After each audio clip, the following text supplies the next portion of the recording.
What if everything you thought you knew about naval history was only half the story? We often picture the great maritime empires as the ones celebrated in textbooks, the Romans with their mighty galleys, the Spanish Armada in its grandeur, or the British Royal Navy ruling the waves. But history, as it turns out, has kept some of its most astonishing secrets hidden just below the surface. For centuries, there were empires whose ships glided through the world's oceans, not with fanfare, but in near total silence. They built networks of trade, culture, and power so effectively that they shaped the world without ever stepping into the spotlight. These were the masters of the silent seas, kingdoms and republics you've likely never heard of, yet whose influence rippled across continents and centuries, leaving traces we're only beginning to fully understand. Think about the last time you stared out at the ocean. It's easy to see it as a vast, empty space, a blue expanse that separates nations and cultures. But what if you could glimpse beneath those waves and into the past? You'd find hulls of forgotten ships, routes mapped by stars we no longer recognize, and empires that moved like whispers in the wind. These were civilizations that understood the sea not as a barrier but as a gateway, a living, breathing highway of possibility. They didn't need loud declarations of power or vast colonial records to prove their worth. Instead, they relied on cunning, innovation, and a deep intimacy with the waters they called home. Their stories aren't just footnotes, they're missing chapters in the epic of human ambition and ingenuity. Today, we're setting sail into those hidden chapters. We'll journey from the spice-rich waters of Southeast Asia to the icy fjords of the North Atlantic, meeting empires that mastered shipbuilding, navigation, and diplomacy in ways that still echo today.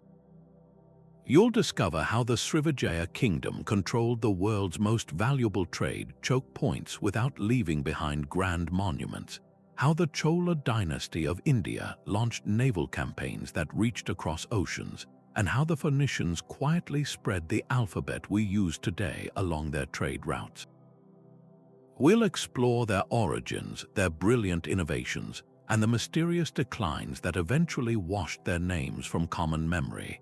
By the end of this voyage, you won't just see the ocean differently, you'll understand that some of history's most profound impacts were made not with noise but with silence. So come aboard, we're about to uncover the empires time almost forgot and the silent seas they once ruled. Picture this, it's the 7th century, and the world's most valuable shipping lane isn't in the Mediterranean or the Atlantic. It's a narrow strip of water between Sumatra and the Malay Peninsula. This is the Strait of Malacca, the absolute heart of global trade for centuries, and through it, every ship moving between China and India had to pass. And right there, at the narrowest point, sat the Srivijaya Empire, not just a kingdom, but a master of tolls, trade, and total maritime control. From their capital near modern-day Palembang, the rulers of Srivijaya didn't need to conquer vast stretches of land to amass incredible power. Instead, they built an empire on water, commanding the flow of spices like cloves and nutmeg, gems, and exotic woods that were in demand from Baghdad to Chang'an. Their wealth was legendary, but their true genius lay in their subtlety. What did it take to dominate these busy waters? For Srivijaya, it was a combination of naval innovation and diplomatic brilliance.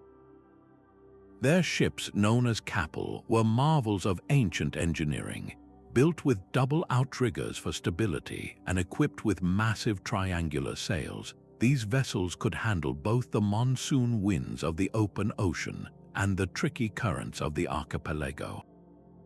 But perhaps their most powerful asset was their knowledge. Srivijayan navigators were some of the most skilled in the world, using star paths, wave patterns, and the flight of birds to traverse thousands of miles of open sea without compasses or charts. They left few written records of their own, preferring to pass down this sacred knowledge orally from master to apprentice, which is one reason why their story remained so hidden for so long. Instead of carving their history in stone, they wove it into the very fabric of Southeast Asian culture, language, and trade. For 6 centuries, Srivijaya wasn't just a local power, it was a global hub.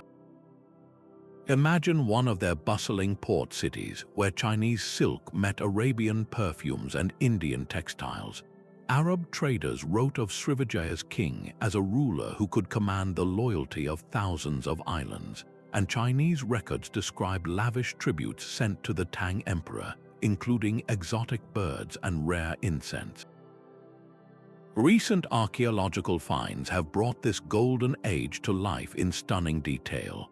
Shipwrecks discovered off the coast of Belitung and Siaban revealed cargoes that tell a story of breathtaking connections. Stacks of delicate Chinese ceramics bound for Persian palaces, gleaming gold coins minted in the Abbasid Caliphate, and even rare spices preserved in sealed jars. These weren't just random trade goods, they were evidence of a highly organized economic network, managed and protected by Srivijaya's fleet. So what happened to this once mighty empire? The decline of Srivijaya is a lesson in how fragile maritime dominance can be. As trade routes began to shift, partly due to the rise of new powers like the Chola dynasty in India, and partly because of silting in their main ports, Srivijaya's control weakened. Then nature itself turned against them. Geologists now believe that a massive volcanic eruption around the 13th century, possibly from Mount Samalas in Lombok, triggered a volcanic winter that disrupted agriculture and trade across the region. But here's the fascinating part. Though the empire faded, its legacy didn't.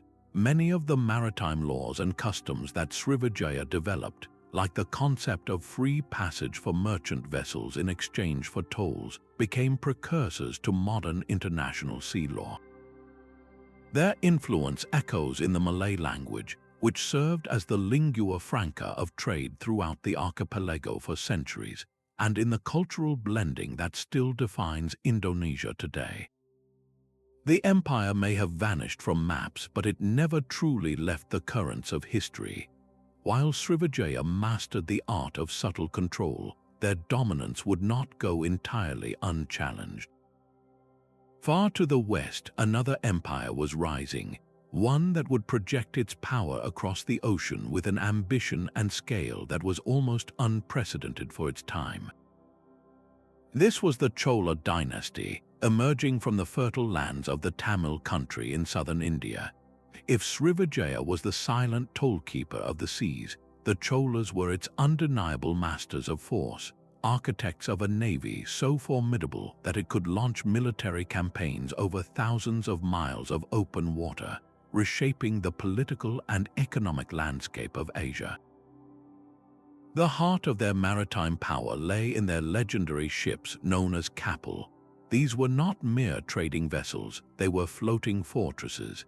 Imagine a multi-decked behemoth, its hull towering over the waves, constructed from dense teak and sal wood that could withstand both enemy fire and the fiercest of monsoons. These ships were engineering marvels, featuring advanced rigging systems that allowed for remarkable speed and maneuverability. Historical accounts and temple inscriptions describe them as capable of carrying hundreds of soldiers, along with supplies, horses, and even siege weapons. This wasn't just a fleet, it was a mobile, seaborne army, a tool of power projection that wouldn't be seen again on such a scale until the age of European colonialism. This naval might was not built for show. The Cholas wielded it with decisive and often breathtaking aggression. Their most famous campaign, led by the great Emperor Rajendra Chola around the year 1025, targeted the Srivijaya Empire itself.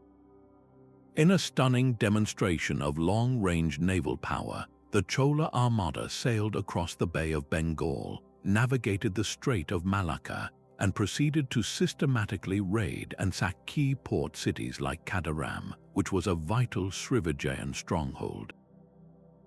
This wasn't a random act of piracy. It was a calculated strategic move to break Srivijaya's monopolistic control over the spice trade, allowing the Cholas to establish direct and more lucrative trade links with China. The audacity of this expedition is almost hard to overstate. It was the medieval equivalent of sending a fleet from Europe to conquer a city in the Caribbean. Yet to view the Chola navy solely as an instrument of war is to miss a crucial dimension of their genius. They were masterful diplomats and economic strategists. Their powerful fleet guaranteed safe passage for their own merchants, which enabled the establishment of a vast and enduring trade network. Chola embassies and trading outposts flourished in places like Song, China, and the Sumatran ports, exchanging Indian cotton, spices, and precious gems for Chinese silk and porcelain. This economic diplomacy extended even to the Middle East, with Chola coins and inscriptions being found as far away as Iraq and Egypt. Their control of the seas created a Pax Chola, a period of relative stability and protected commerce that fueled centuries of economic and cultural exchange across the Indian Ocean. So why, given these monumental achievements, does the Chola navy remain in the shadows of history, far less celebrated than the Roman galleys or the Spanish Armada? The answer lies partly in the sources. While the Cholas left behind magnificent stone temples covered in intricate reliefs depicting their naval victories and a wealth of inscriptions detailing their conquests, much of their history was written on palm leaves, which simply did not survive the humid tropical climate. Their story was not propagated across the world by later colonial historians who were often more focused on European narratives. Furthermore, their decline, which began in the 13th century due to rising internal conflicts and the resurgence of rival Pandyan and Hoysala powers, gradually erased their maritime legacy from immediate memory. But their influence quietly endured, with some historians suggesting that their ship designs, particularly their multi-masted, high-seas vessels, may have indirectly influenced Portuguese and Arab shipbuilders centuries later. The Cholas teach us that true mastery of the sea is not just about building great ships, but about the vision to use them for trade, diplomacy, and power on a truly global scale.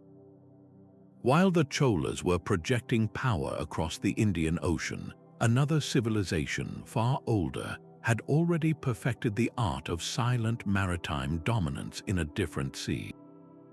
Centuries before the rise of Athens or Rome, the coastline of what is now Lebanon was not a collection of quiet fishing villages, but the bustling heart of a thalassocracy, an empire of the sea.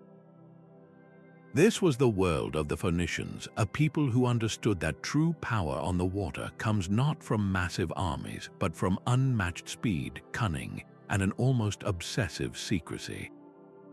They built their entire identity around the Mediterranean, mastering its currents and moods to create a commercial network so vast and influential that its echoes are still felt in our everyday lives, most remarkably every time we read or write. Their supremacy was built, quite literally, from the cedars of Lebanon. These towering trees provided the perfect raw material, strong, durable, and remarkably resistant to rot. Phoenician shipwrights were the undisputed master craftsmen of the ancient world, and their most revolutionary invention was the bireme. Picture this sleek, deadly-looking vessel cutting through the waves. With two full banks of oarsmen, it could achieve bursts of speed that left other ships standing still, whether for a quick getaway from pirates or for a rapid approach to a new trading post. This wasn't just an incremental improvement. It was a quantum leap in naval technology that gave the Phoenicians a tactical advantage for centuries. Their ships were so perfectly adapted to their purpose that they became the standard design across the Mediterranean, copied but never quite equaled by their Greek and later Roman rivals. With this superior fleet, the Phoenicians did not seek to conquer vast swaths of territory inland. Instead, they dotted the entire Mediterranean coastline with a chain of strategic colonies and trading posts, from the mighty city of Carthage in North Africa to Gades, modern-day Cadiz, on the Atlantic coast of Spain. These were not settlements for large-scale migration, but rather fortified warehouses and safe harbors, ensuring that a Phoenician ship was never far from a friendly port.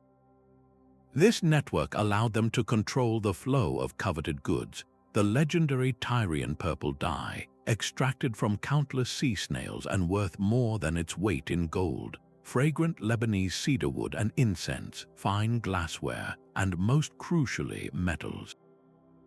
They sourced silver from Spain and tin from as far away as Cornwall in Britain, which was essential for making bronze, the backbone of ancient economies. They were the supply chain managers of the ancient world. Their most profound and lasting achievement, however, was not a material good but an idea, the alphabet. Frustrated with the cumbersome cuneiform and hieroglyphic systems used by their powerful neighbors, Phoenician merchants developed a revolutionary system of 22 simple symbols, each representing a consonant sound. This was a stroke of genius born from practicality. It was far easier to learn and use for keeping quick cargo manifests, recording transactions, and communicating between their far-flung ports. As their ships moved from harbor to harbor, this revolutionary script traveled with them, adopted and adapted by the Greeks, who added vowels, who then passed it on to the Romans. Every letter you are reading right now can trace its lineage back to those Phoenician traders and their need for efficient record-keeping. They quite literally gave the West the tools to write its own history. This incredible influence is made all the more remarkable by the fact that the Phoenicians themselves are almost silent in the historical record. They were notoriously secretive, guarding their trade routes and navigational knowledge with a paranoid intensity. Ancient historians like Herodotus recount tales of Phoenician captains deliberately running their ships aground to lose a curious Greek vessel that was following them, confident their home city would reimburse them for the loss to protect the secret of a lucrative route. They preferred to operate under the cover of darkness and were masters of celestial navigation, using the stars to traverse the open sea while their competitors clung fearfully to the coastline. They built no grand monuments to their own glory and left behind few grand inscriptions singing their own praises.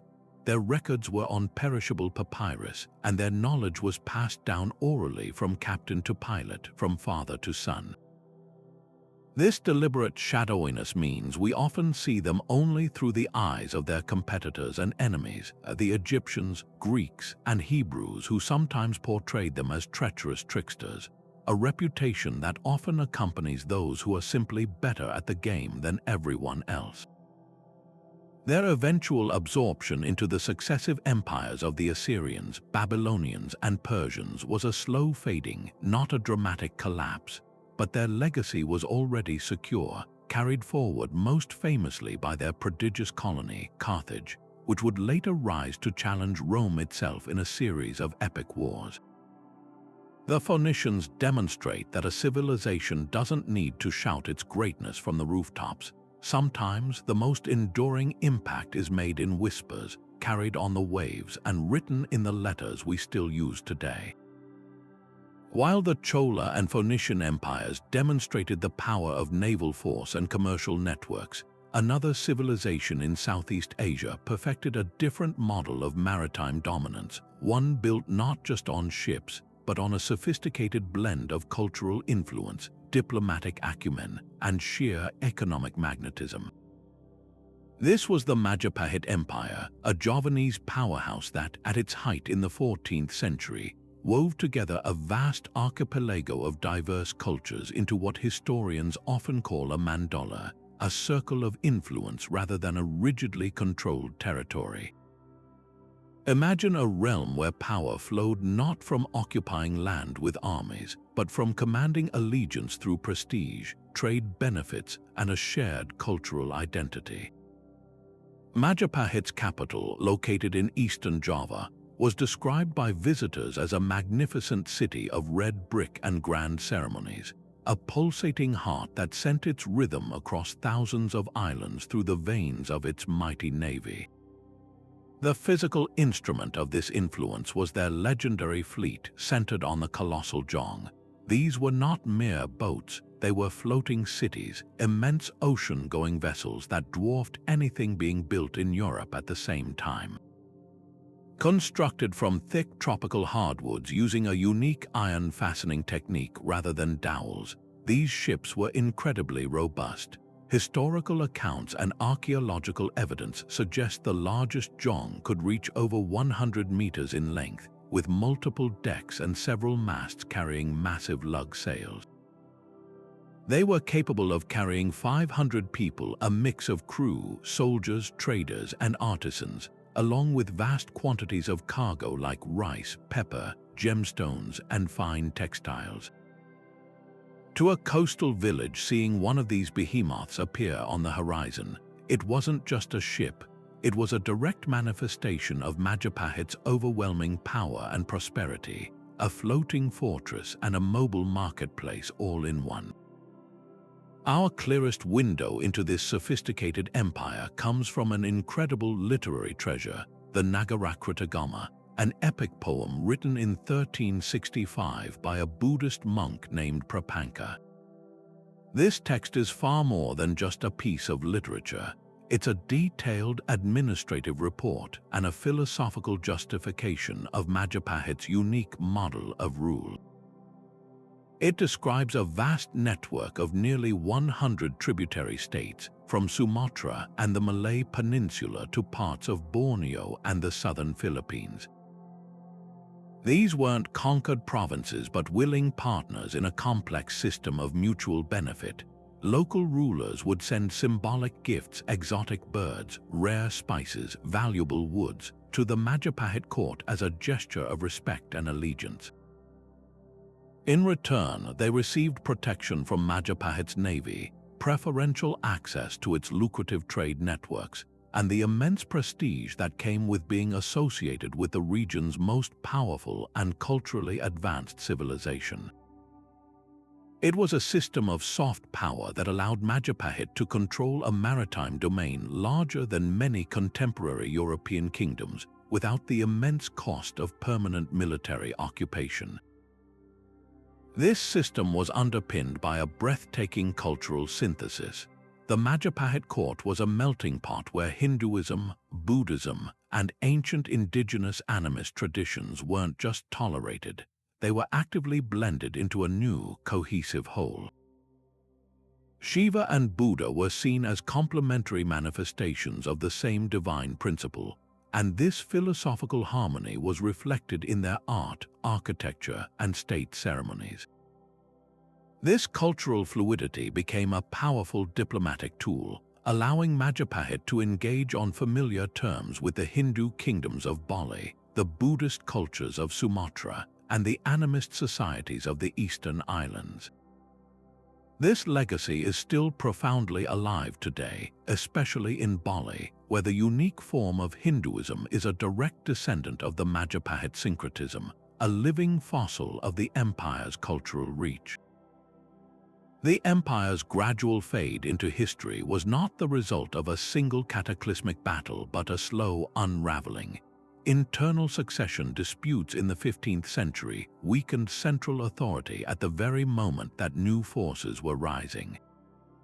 The spread of Islam through networked coastal trade cities offered an alternative political and religious model that many port kingdoms found attractive, allowing them to forge new international links with the growing Muslim world in India and the Middle East.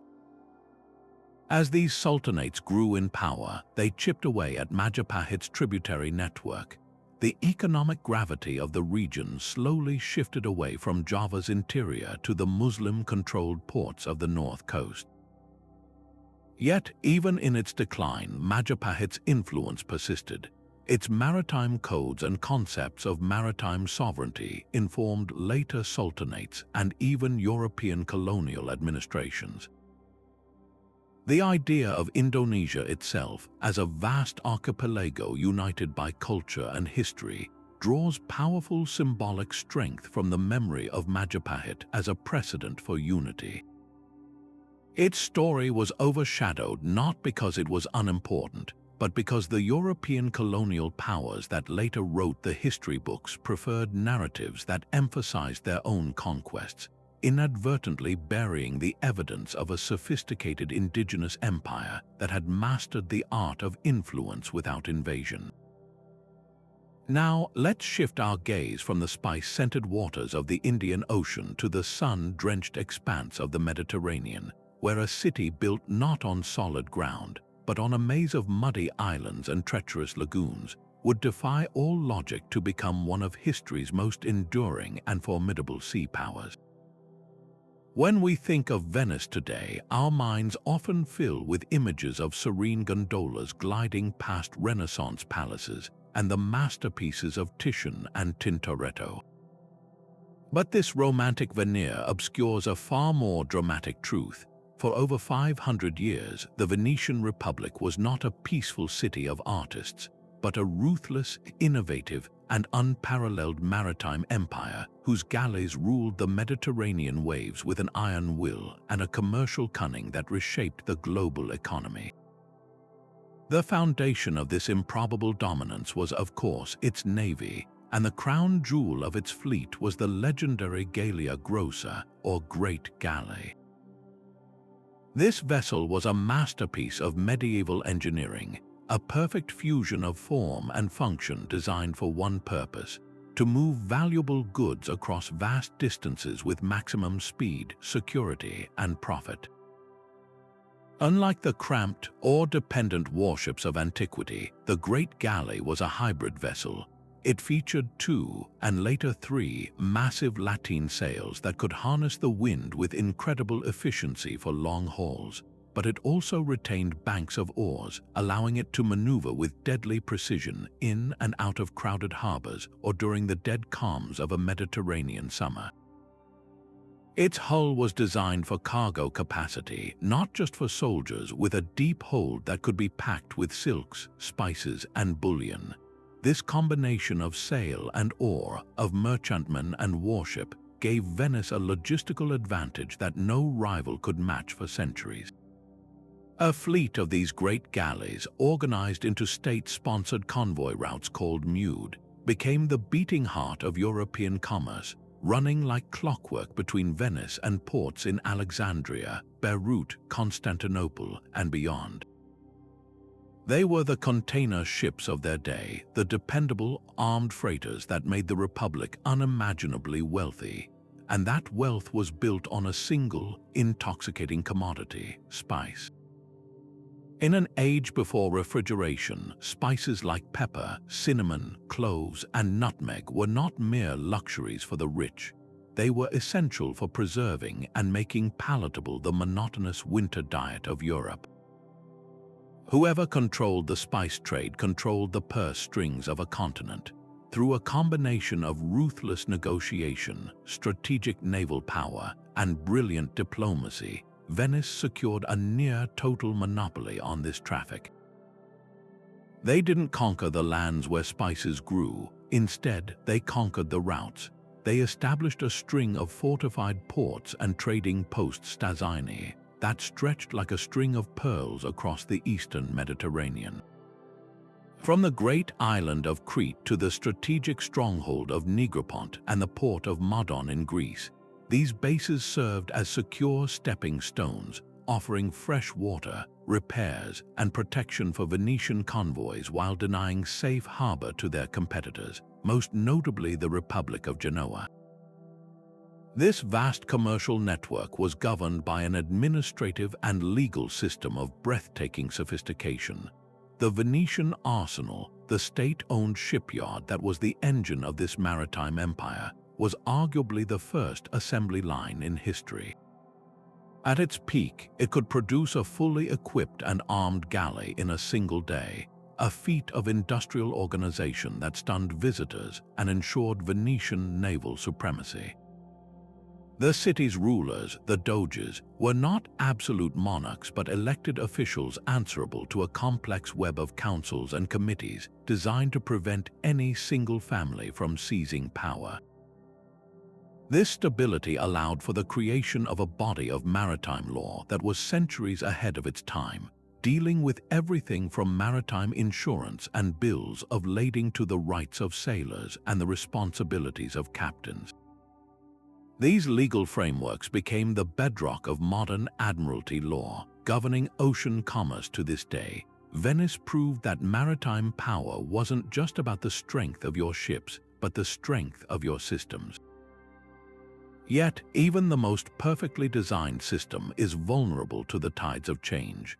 Venice's decline began with two seismic shifts that were utterly beyond its control. The first was the relentless expansion of the Ottoman Empire, which began to capture its precious overseas territories one by one, strangling the vital lifelines of its trade network. The second, and ultimately fatal, blow came from an entirely new direction literally, when Portuguese explorers like Vasco da Gama successfully sailed around the Cape of Good Hope and opened a direct sea route to the spice sources of India. They rendered Venice's entire Mediterranean-based monopoly obsolete almost overnight.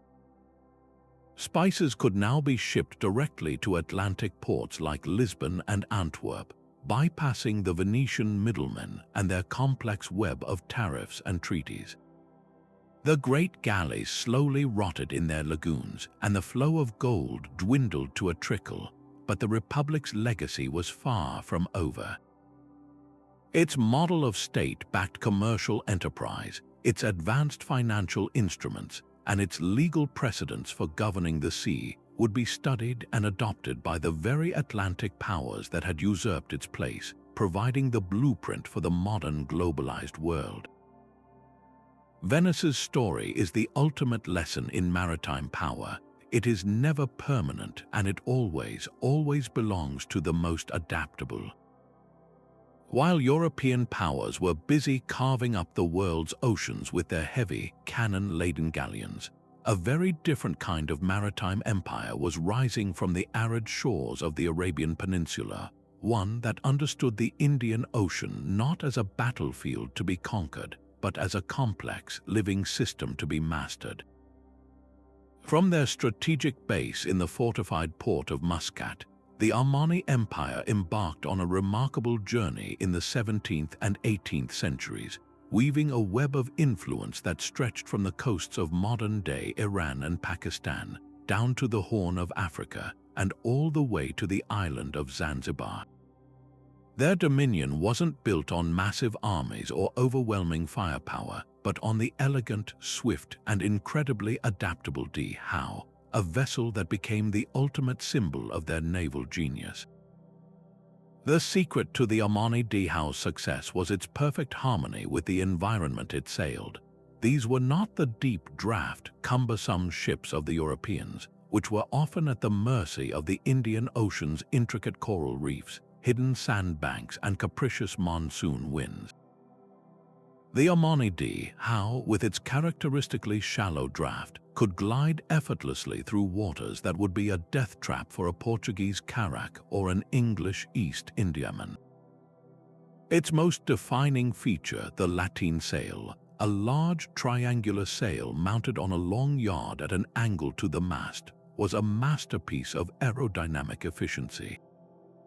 It allowed Omani captains to sail remarkably close to the wind, giving them a maneuverability and speed that larger European ships could only envy. This wasn't just a technological advantage, it was a tactical one. An Omani fleet could appear seemingly out of nowhere, conduct its business whether trade or a swift, targeted raid, and disappear back into the maze of coastal inlets and islands before a heavier European squadron could even react. Their ships were an extension of their strategy, agile, intelligent, and perfectly suited to their domain. This maritime prowess was wielded by a line of visionary leaders, most notably Imam Ahmad bin Said, the founder of the Al-Busedi dynasty that still rules Oman today. He understood that power in the Indian Ocean required more than just a strong fleet. It demanded shrewd diplomacy and the ability to form strategic alliances. The Omani faced a formidable initial adversary, the Portuguese, who had established a string of heavily fortified feitorias, or trading posts along the East African coast, attempting to monopolize the lucrative trade routes. Rather than engaging in costly, head-on confrontations, Ahmad bin Said and his successors employed a strategy of relentless pressure, cleverly leveraging local grievances. They formed alliances with Swahili city-states that chafed under Portuguese control, offering them better trade terms and support in exchange for loyalty. Through a series of brilliant naval campaigns, they systematically besieged and captured key Portuguese strongholds, most famously Fort Jesus in Mombasa, effectively breaking their hold over the region. This was not mere piracy. It was a calculated geopolitical campaign that replaced one imperial power with another, but one that operated through a far more collaborative and integrated network. The true legacy of the Omani Empire, however, is not etched in stone fortresses but woven into the very cultural fabric of East Africa. As they consolidated their control, particularly over the island of Zanzibar, which became their second capital, they created a vast commercial network dealing in ivory, spices, and tragically, human beings. This economic activity, while generating immense wealth, also facilitated a profound cultural fusion. Omani traders, administrators, and settlers intermarried with local Swahili populations, creating a powerful Afro-Arab syncretism that endures to this day. The Swahili language itself is peppered with Arabic loanwords, a living testament to this exchange. Walk through the streets of Stone Town in Zanzibar, and you are surrounded by the architectural legacy of Omani rule.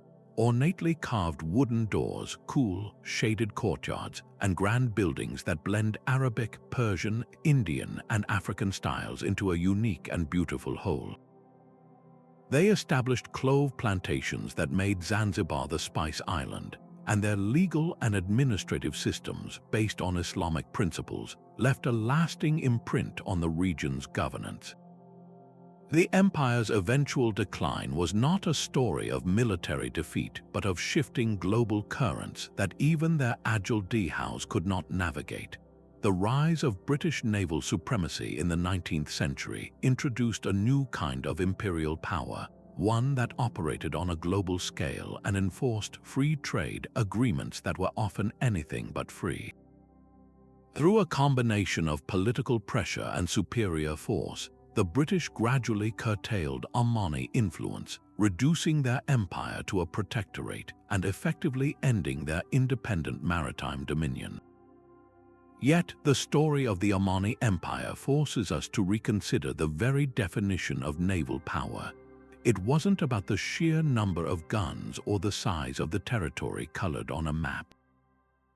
It was about an intimate knowledge of the sea and the wind, an ability to build networks instead of just fortresses, and a resilience that allowed them to thrive for centuries in the most competitive waters on Earth. They demonstrated that sometimes the most effective empire is the one that knows how to ride the waves, not try to conquer them. While the Chola dynasty captured attention with its grand naval campaigns and the Omani Empire with its swift strategic dominance, there was another power operating in the same waters, one that understood that true wealth often lies not in the scale of conquest, but in the control of a single exquisite resource. Far to the south of the Chola heartland, along the coastal rim of the Indian peninsula, the Pandya dynasty built an empire not on the bulk trade of spices or textiles, but on the delicate, glimmering treasure harvested from the ocean floor, pearls. The Gulf of Mannar, the shallow body of water separating India from Sri Lanka, was home to the most prolific and prized pearl beds of the ancient world, and the Pandyas held the keys to this underwater kingdom. Their story is a masterclass in how to transform a hyper-specialized luxury commodity into a passport for global influence and lasting cultural legacy. The entire economic and social fabric of the Pandya realm was woven around the rhythm of the pearl harvest. This was not a simple matter of diving and collecting. It was a highly organized, state-controlled industry that functioned with the precision of a modern corporation. The fishing season was a massive, regulated event. The state would issue licenses, control access to the fishing grounds, and station officials on the boats to meticulously account for every single pearl oyster collected, ensuring the king received his substantial share of the yield. The divers themselves, often from specific coastal communities with generations of knowledge, possessed an almost supernatural understanding of the sea. They knew precisely where the best oyster beds lay, how to navigate the strong currents, and how to hold their breath for minutes at a time in the pursuit of perfection. This intimate, generational connection to the marine environment was the Pandya's secret weapon, a form of capital that could not be easily seized or replicated by rivals with larger armies. This control over such a universally desired luxury good granted the Pandyas an outsized role on the world stage. While they may not have launched armadas to sack foreign cities, their ports, like the legendary Korkai and later Kale, became mandatory stops on the global trade network. Imagine the scene: Roman merchants, having braved the long journey from the Red Sea, would barter their gold coins and exquisite glassware for bundles of the finest Pandyan pearls. Chinese junks riding the monsoon winds would exchange silk and ceramics for these lustrous gems. Greek and Egyptian geographers like Ptolemy and the anonymous author of the Periplus of the Erythraean Sea wrote of the Pandya country as a land of fabulous wealth and sophisticated civilization, their accounts painting a picture of bustling harbors where a dozen languages could be heard haggling over the price of the day's catch. The Pandyas didn't need to conquer the world. The world, drawn by the allure of their unique product, came to them. The immense wealth generated from this pearlescent trade was not hoarded in royal treasuries. It was poured back into the land in the most visible and enduring way possible: monumental architecture. The Pandya kings were prolific patrons of art and religion, and they used their maritime fortune to commission some of the most breathtaking temple complexes in all of India. The Meenakshi Amman temple in Madurai, with its soaring, intricately sculpted gopurams towers that dominate the skyline, stands as the ultimate testament to this. Every pillar, every sculpture, every corridor in this vast city of stone was funded by the pearls pulled from the Gulf of Mannar. These temples were not just places of worship, they were vibrant economic and cultural hubs that attracted scholars, artists, and dancers, cementing the Pandya legacy as cultivators of a rich and sophisticated Tamil culture that far outpaced their relatively compact territorial size. So why does the name Pandya linger in the shadows of its more famous Chola neighbor? The answer is a lesson in the different narratives that history chooses to celebrate. The Cholas were epic protagonists in a story of visible, explosive power. Their inscriptions boast of vast territories conquered and kings humbled. The Pandyas, by contrast, were the masters of a quieter, more nuanced form of influence. Their power was economic and cultural, built on networks and niche dominance rather than outright military subjugation. Furthermore, their history was one of resilience and revival.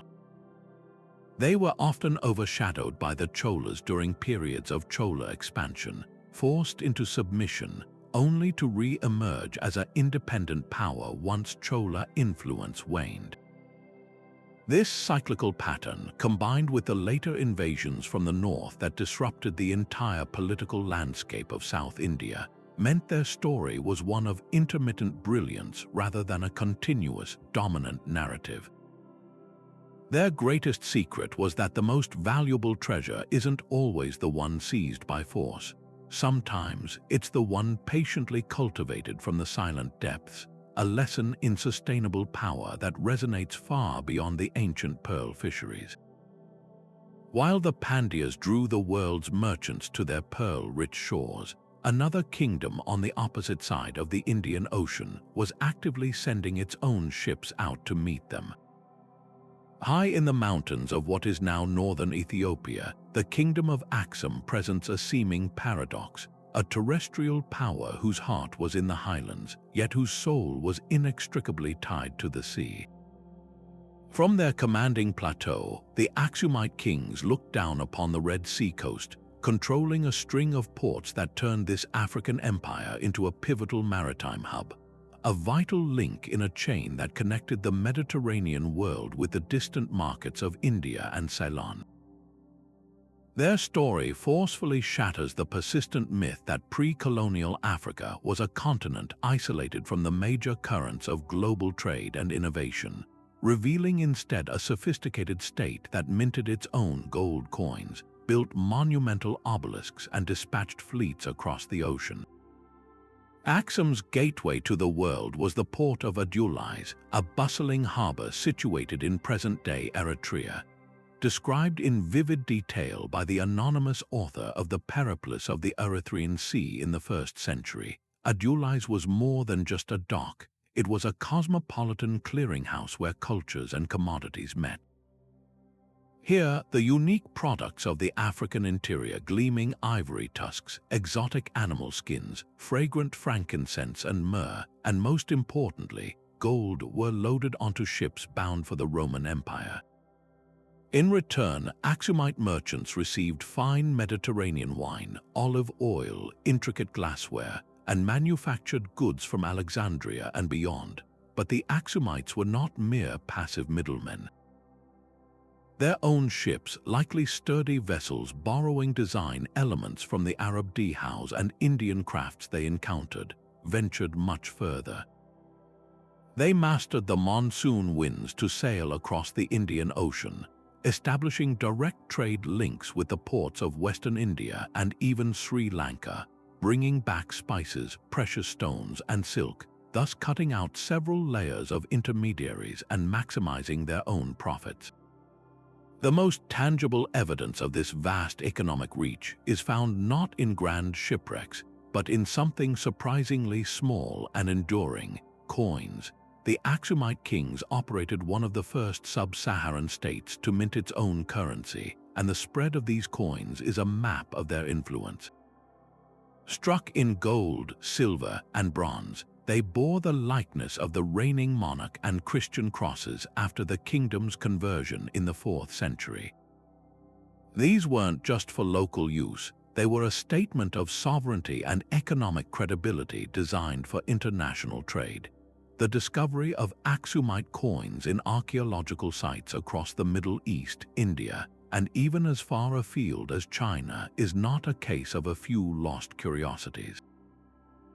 It points to a standardized monetary system that was accepted and trusted across vast distances, a clear sign that Axum was not on the periphery of world trade, but was an integral and respected player at its very center.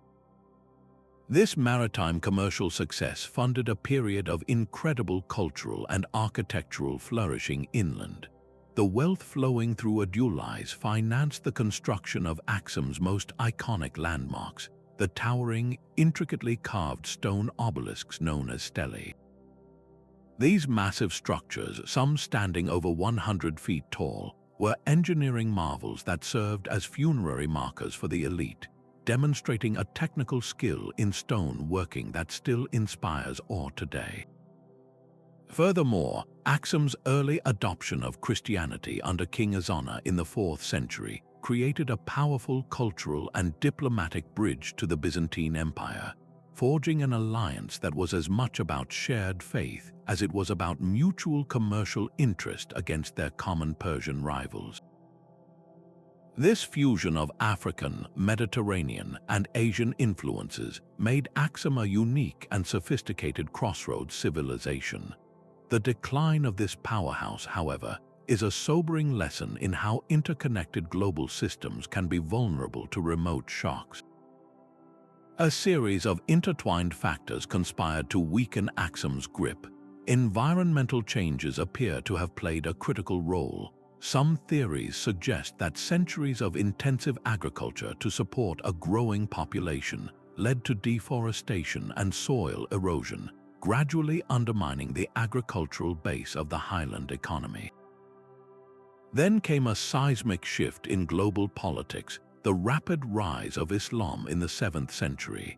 As Arab armies unified the Arabian Peninsula, the balance of power in the Red Sea changed almost overnight. The new Islamic Caliphate began to exert control over the traditional sea lanes, gradually marginalizing the Christian kingdom of Axum and redirecting the flow of trade. No longer the central hub, Axum found itself isolated from its former partners, its ports languishing and its ships remaining closer to home. The empire slowly turned inward, its focus shifting from the sea to the highland heartland, where its legacy would eventually evolve into the medieval Ethiopian Empire. The story of Axum is a powerful testament to Africa's active and ambitious role in ancient maritime history, a reminder that the continent's past is not one of isolation, but of profound and sophisticated connection. Far to the north, in a world of ice and relentless cold, a different kind of maritime society was carving out an existence that defied the very limits of human endurance. While their Viking kin in Iceland and Norway were capturing headlines with raids and sagas of conquest, the Norse settlers of Greenland were engaged in a far more subtle and demanding form of seafaring. Their story isn't one of plunder and glory, but of quiet resilience, of a maritime culture forged not for expansion, but for sheer survival in one of the most unforgiving environments on Earth.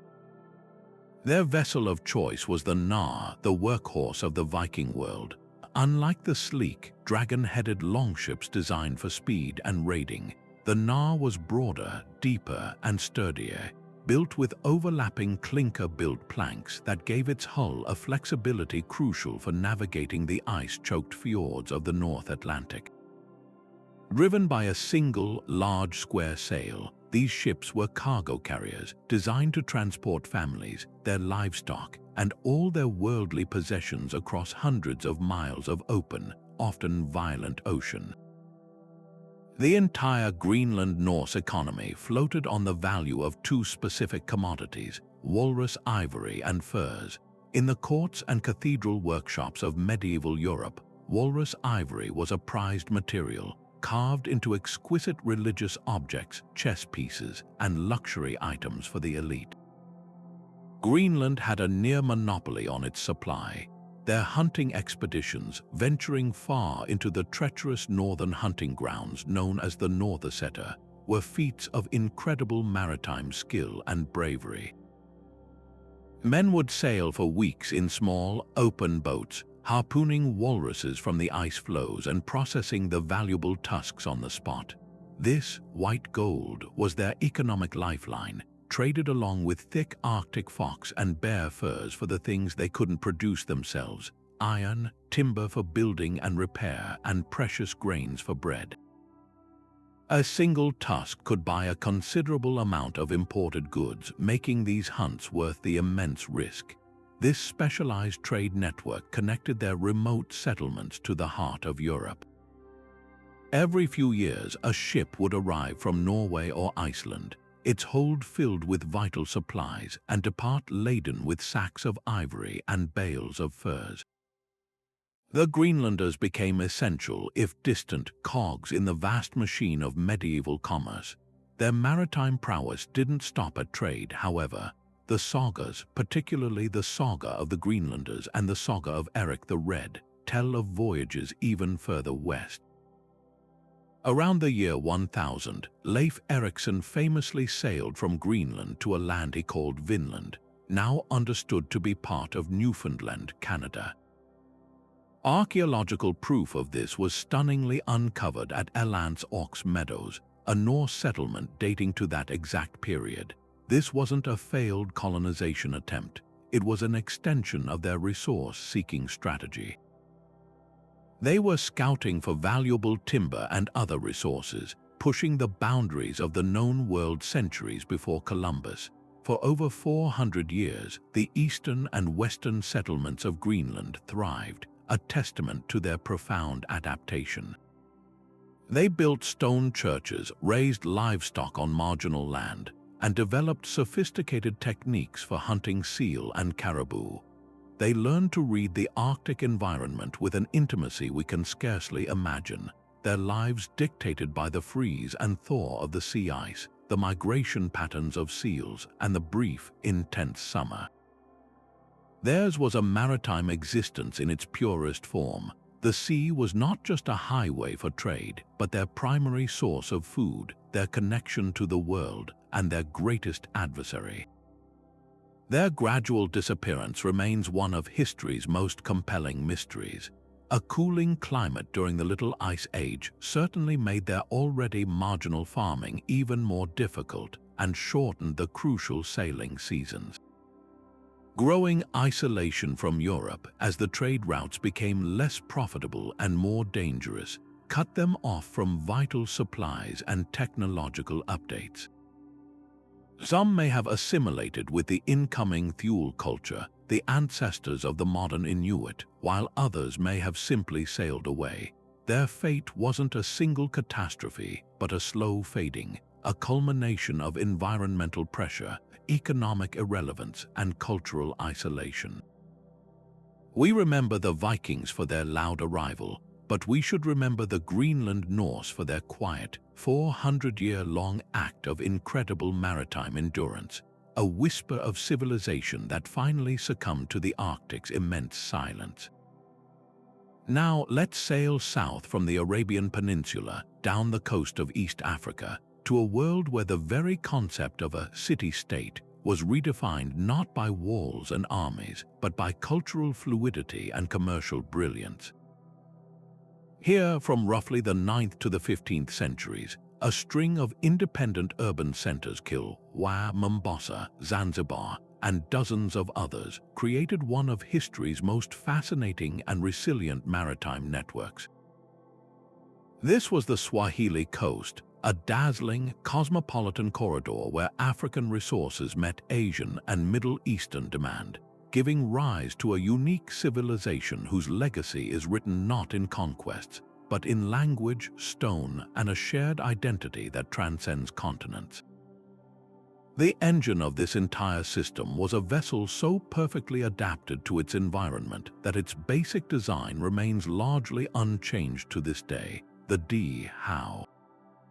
But these weren't just simple boats. Swahili dhows were masterpieces of wooden engineering, their hulls stitched together with kwa rope, a technique that gave them a flexible strength to withstand the pounding of the monsoon seas. Their most iconic feature, the massive lateen sail, was a triangular canvas of genius. This sail allowed them to do something European square-rigged ships of the same era could only dream of. It let them sail almost directly into the wind. This wasn't just a matter of convenience, it was the key to their entire economic model. Swahili captains possessed an encyclopedic knowledge of the monsoon winds, the predictable seasonal currents that blow across the Indian Ocean. They knew that from November to March, the northeast monsoon would carry them swiftly down the African coast to Kenya and Tanzania, and then from April to September, the southwest monsoon would reliably blow them back across the ocean to Arabia, India, and beyond. They didn't fight the ocean, they danced with it, their voyages timed with the precision of a metronome. This mastery of the elements turned the vast Indian Ocean from a terrifying barrier into a predictable seasonal highway. What traveled on this highway were commodities that made the Swahili city-states incredibly wealthy.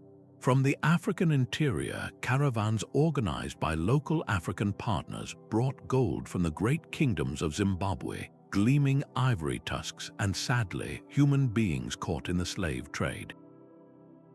These goods were funneled through the coastal ports. In return, ships arriving from the east brought glazed ceramics from China, fine cotton textiles and beads from India, and swords and spices from the Arab world. The Swahili elites, who are often a blended class of African rulers and Arab or Persian merchants, became the crucial middlemen in this exchange. They didn't just passively receive goods, they added value. Ivory was carved into intricate works of art, becoming far more valuable than the raw tusk. Gold was often minted into coins. Their ports were not just docks but sophisticated marketplaces, banking centers, and hubs of craftsmanship. The most stunning evidence of this wealth and sophistication lies in the ruins of Great Zimbabwe, the powerful inland kingdom that supplied the gold, and especially in the stone cities of the coast itself.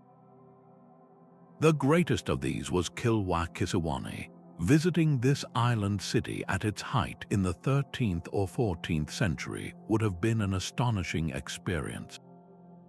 You would have seen multi-storied townhouses built from precisely cut coral stone with indoor plumbing and private courtyards.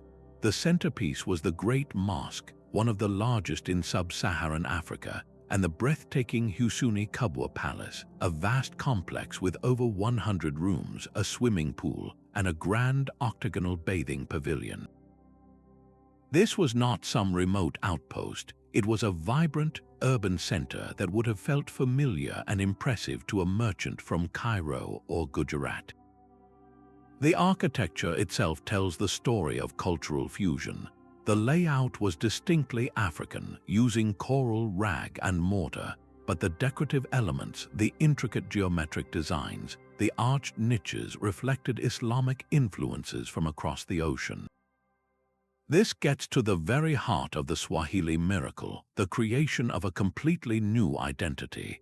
The word Swahili itself comes from the Arabic word Sawahil, meaning coasts, but the people were overwhelmingly Bantu Africans. The culture that emerged was a seamless blend.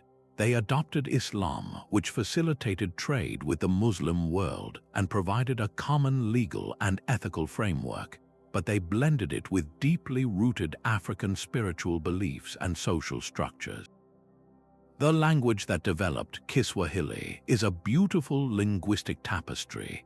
Its grammatical structure is Bantu, but it is woven through with a rich vocabulary borrowed from Arabic, Persian, and later Portuguese and English. This was not a case of foreign domination. It was a conscious, pragmatic, and ultimately joyful synthesis. A merchant in Mombasa could pray in Arabic, negotiate a deal using Hindi numerals, speak to his family in Kiswahili, and enjoy a meal that combined African coconuts and mangoes with Arabian spices and Indian flatbreads. Their ability to maintain independence for so long was a masterclass in pragmatic diplomacy.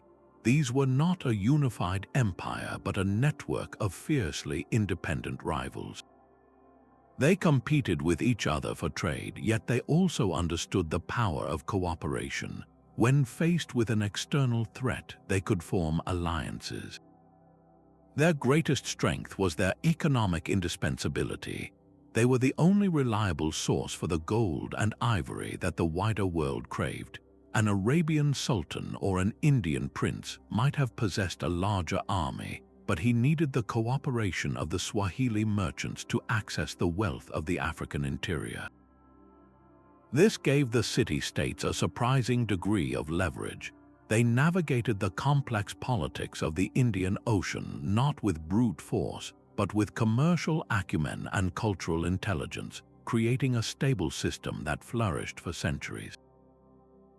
This golden age of cosmopolitan trade and relative independence would, however, meet a brutal and abrupt end with the arrival of a new kind of power in the Indian Ocean, one that did not come to trade but to conquer. Long before the bustling ports of Srivijaya or the majestic temples of Angkor, the waters of Southeast Asia witnessed the rise of a true pioneer, a civilization that effectively invented the blueprint for maritime empire in the region. In the lush, river-fed lowlands of the Mekong Delta, the kingdom of Funan emerged not as a conqueror of vast territories, but as a master of water and trade, building its entire identity on the strategic manipulation of its environment. From roughly the 1st to the 6th centuries, Funan didn't just participate in the exchange of goods between the great civilizations of India and China. It became the indispensable middleman, the vital processing center without which that early system of globalization could not have functioned. Its story is one of brilliant hydrological engineering, sophisticated culture, and a mysterious decline that has left it as a ghost in the historical record, a foundational empire that subsequent powers built upon even as they forgot its name. The true genius of Funan lay in its transformation of a challenging landscape into its greatest asset. The Mekong Delta is a vast, flat, and often flooded plain, a place where water is both a barrier and a highway. The Funanese people saw not an obstacle but an opportunity. They became unparalleled engineers, digging an extensive network of canals that served a dual, revolutionary purpose. Firstly, these canals were for transportation, creating a superhighway system for their boats that connected their capital city to outlying settlements, and, most importantly, to the sea. This allowed for the efficient movement of goods from the interior to the coast and vice versa. But secondly, and just as crucially, these canals were for water management. They drained swampy land for agriculture, irrigated rice paddies to support a growing urban population, and controlled the annual floodwaters of the Mekong, turning a volatile natural force into a predictable tool for prosperity. This intricate aquatic grid was the skeletal structure upon which the entire kingdom was built. Upon these man-made rivers sailed the lifeblood of the empire, a fleet of robust, ocean-going vessels. While no complete Funanese ship has ever been recovered, thanks to the region's humid climate that devours organic material, we can piece together their likely design from Chinese accounts and later regional models. These ships were almost certainly influenced by the maritime technologies of Indian and Malay traders who frequented their ports. They were likely built with sturdy, plank-built hulls, equipped with multiple sails made from woven leaves or cloth, and capable of carrying substantial cargoes across the open waters of the Gulf of Thailand and into the South China Sea. Their holds would have been packed with the quintessential products of early Southeast Asia: aromatic spices like cardamom and turmeric, precious metals like gold and tin from inland mines, fragrant hardwoods, and luxurious textiles. But Funan was more than just an exporter of raw materials. It was a value-added economy. It is believed they processed goods, turning raw spices into prepared condiments and raw ore into finished jewelry or ingots, thereby commanding a much higher price from their international trading partners. Our clearest window into this lost world comes not from Funan itself, but from the meticulous records of Chinese envoys and travelers. These accounts, particularly from the 3rd century Wu Dynasty diplomats Kang Tai and Zhu Ying, describe a kingdom of startling wealth and sophistication. They wrote of a capital city surrounded by towering walls, within which stood grandiose palaces with tile roofs and spacious warehouses overflowing with treasure. They described a complex society with a defined aristocracy, a class of skilled artisans, and a population that included not only the indigenous people, but also traders and scholars from far-flung places like India and Persia. Most intriguingly, they noted the existence of libraries and archives, suggesting a literate bureaucracy that managed the kingdom's complex commercial and administrative affairs. These reports paint a picture not of a primitive chiefdom, but of a vibrant, cosmopolitan, and highly organized state that would have been the equal of many contemporary societies across the globe. The influence flowing through Funan's ports was not merely commercial, it was profoundly cultural. The kingdom acted as a crucial conduit for the flow of Indian ideas into Southeast Asia. Elements of Hinduism, such as the worship of the god Shiva and the concept of the Devaraja, or god-king, were adopted by the Funanese elite to legitimize and enhance their rule. Sanskrit, the liturgical language of India, began to be used for inscriptions and courtly rituals. Indian artistic styles and architectural motifs influenced local artisans. This was not a simple case of imitation, it was a process of active adaptation. Funan took these foreign concepts and blended them with its own indigenous beliefs and traditions, creating a unique cultural synthesis that would become the foundational template for later empires like Chenla and the Khmer. In many ways, Funan was the crucible in which the classic Southeast Asian state was forged. So why did this sophisticated, powerful, and influential empire vanish? The decline of Funan appears to have been a slow process driven by environmental change and shifting economic currents. The very canals that were the source of its wealth may have ultimately contributed to its downfall. Over centuries, the relentless flow of water and sediment from the Mekong River likely caused these vital waterways to silt up, gradually choking the transportation network and disrupting the delicate balance of irrigation and drainage that supported its agriculture. At the same time, the patterns of international trade began to evolve. New maritime technologies may have allowed traders to bypass the Mekong Delta altogether, sailing directly to other emerging ports in the Malay Peninsula and the Strait of Malacca. The rise of rival powers, both within the region and further afield, would have further eroded Funan's monopolistic position. It didn't collapse overnight in a dramatic invasion. Instead, it faded, its people likely assimilating into the rising Khmer civilization, its cities gradually reclaimed by the relentless jungle. This obscurity is Funan's final lesson. Its legacy is everywhere in Southeast Asia, in the Hindu-Buddhist traditions of Cambodia, in the concept of the god-king, in the very idea of using water management as a tool of state power, yet its name is known only to specialists. It is the archetypal pioneer, the first to chart the course, to establish the routes, and to develop the model, only to be forgotten by those who followed the path it blazed.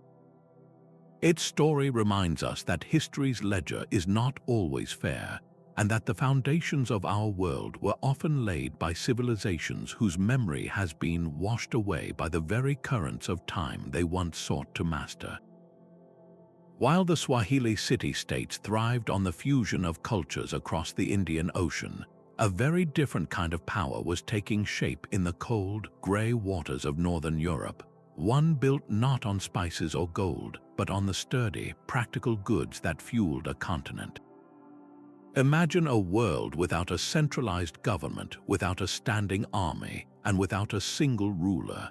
Now imagine that entity dominating trade across a vast region for 400 years, dictating terms to kings and shaping the economy of medieval Europe. This was the reality of the Hanseatic League, a breathtakingly innovative confederation of merchant guilds and trading cities that proved economic collaboration could be a far more potent force than any sword or crown. The physical embodiment of their power was the cog, a workhorse vessel that became as synonymous with the Hanseatic League as the How was to the Swahili coast. This was not a ship built for speed or battle. It was designed for one thing, carrying massive amounts of cargo safely across the treacherous North and Baltic Seas. With its characteristically high sides, a flat bottom that allowed it to be beached for loading and unloading, and a single, massive square sail, the cog was a marvel of medieval maritime pragmatism. Its clinker-built hull, made of overlapping oak planks, was incredibly strong, able to withstand the punishing waves and hidden shoals of northern waters. The high sides offered protection from both the elements and pirates, while the spacious hold could be packed with the essential commodities that were the lifeblood of the League: timber from Scandinavia, salted herring from the Baltic, wool from England, and gleaming amber from the coasts of Prussia. These ships were floating warehouses, and their predictable, reliable voyages created a network of economic stability that local kingdoms simply could not provide. This network of trade was protected not by a navy, but by a web of legal agreements and shared commercial interests that were centuries ahead of their time. The League's greatest weapon was its ability to organize and enforce a trade embargo. If a king or local lord tried to impose unfair taxes on Hanseatic merchants or threatened their privileged status, the response was swift and devastatingly effective. The League would simply declare that city or kingdom off limits. No Hanseatic cog would sail to its ports, and no goods from that region would be traded within the entire League network. For a place like England, which relied on the Hanseatic merchants to export its wool, its most valuable commodity, or Norway, which depended on grain imports to avoid famine, this economic isolation was a crippling blow that often forced them to quickly capitulate and renew the League's privileges. This was soft power on a scale rarely seen before, a demonstration that control over supply chains could be more persuasive than any army. The map of Hanseatic influence is a testament to its reach, dotted with fortified trading posts known as conta. From the Steelyard in London, a walled compound on the Thames where German merchants lived under their own laws, to the Peterhof in Novgorod, the easternmost outpost that connected Europe to the fur and wax trades of Russia, these enclaves were islands of Hanseatic law and commerce. In the bustling port of Bruges, the Hanseatic contor was one of the most powerful institutions in the city, negotiating directly with the Count of Flanders. These outposts weren't colonies in the traditional sense. They were autonomous commercial hubs that operated like early corporate headquarters, ensuring standard weights, measures, and quality control for goods across the network. This system created a trusted brand, a medieval equivalent of a universally recognized seal of approval, that guaranteed a barrel of salted herring from Scania would be of the same reliable quality whether it was sold in London or Gdansk. The League's gradual decline is a classic story of disruption by new technology and shifting geopolitical currents. The cog, once revolutionary, was eventually outclassed by the larger, more versatile carracks and caravels developed by Atlantic powers like Portugal and Spain. These new ships could brave the open ocean, opening up direct trade routes to the Indies and the Americas that bypassed the Hanseatic-controlled Baltic and North Seas entirely.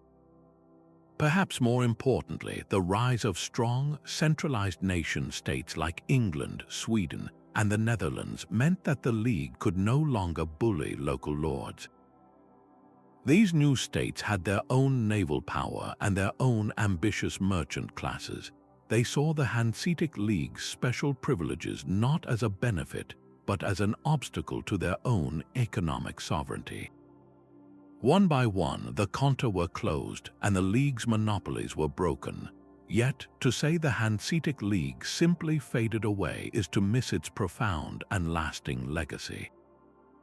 Its greatest achievement was arguably the creation of a legal and commercial framework for international trade that is still with us today. The concepts of trade agreements, commercial arbitration, and even the basic principles of maritime insurance were all refined and codified through Hanseatic practice. The League's emphasis on quality control and standardized contracts laid the groundwork for modern commercial law. And perhaps most visibly, the idea of the free city, a city-state with significant autonomy focused on commerce, lives on in the modern German states of Hamburg and Bremen, which still officially bear the title Free and Hanseatic City in their names, a direct link to their medieval merchant origins. Their story demonstrates that the most enduring empires are not always built on land conquered by armies, but on trust established between merchants and on the reliable, steady rhythm of ships carrying goods from one port to another. Nestled in the rugged, mist-shrouded highlands of Sri Lanka, the Kingdom of Kandy presents a fascinating paradox, a landlocked power that became a master of naval warfare. While its legendary resistance against European invaders is often told through the lens of its impenetrable jungles and mountainous terrain, this was only half the story. The kingdom's true longevity, its ability to hold out against the Portuguese and Dutch for over 2 centuries, was equally dependent on its cunning and unorthodox command of the island's waterways. Without a deep water fleet or grand warships, the Kandyan kings waged a relentless, innovative maritime campaign that proved size is no match for strategy. Their most potent weapons were not the towering galleons of their adversaries, but the humble Oruwa outrigger canoes crafted from a single jackfruit or cohamba tree. To the European eye, these vessels would have seemed laughably primitive, little more than fishing boats, but in the hands of Kandyan mariners, they became instruments of stealth and surprise. Their shallow draft allowed them to navigate the labyrinthine network of rivers, lagoons, and coastal mangroves that were utterly impassable for deep-keeled European ships. A Portuguese carrack might dominate the open ocean, but it was a helpless, lumbering giant when confronted with the narrow, shifting channels of the Sri Lankan coast. The Kandyans would use the cover of darkness or dense river fog to approach silently, launch a volley of arrows or set enemy ships rigging alight with fire arrows, and then vanish back into the maze of waterways before a broadside could even be loaded. This was naval guerrilla warfare, a strategy of constant harassment designed to frustrate, demoralize, and bleed the enemy rather than defeat them in a single, pitched battle. This maritime strategy was not born of a desire for conquest, but was a direct response to an existential economic threat. The Kingdom of Kandy sat atop a fortune. It controlled the world's most lucrative cinnamon forests. This spice, worth its weight in gold in European markets, was the primary reason for the Portuguese and Dutch interest in the island. The Kandyans understood that to control the cinnamon was to control their own destiny. They weaponized their monopoly, using it as a diplomatic tool to play European powers against each other. They would alternately grant and revoke trading rights to the Portuguese and the Dutch, fueling a rivalry that often worked to Kandy's advantage. Furthermore, they weren't afraid to look beyond the island for support, forming alliances with other Asian powers who also had an interest in checking European expansion, most notably the Kingdom of Kot in earlier years, and even reaching out to the British in a classic case of "the enemy of my enemy is my friend." The eventual fall of Kandy to the British in 1815 was not a failure of its strategies, but a testament to a fundamentally different kind of opponent.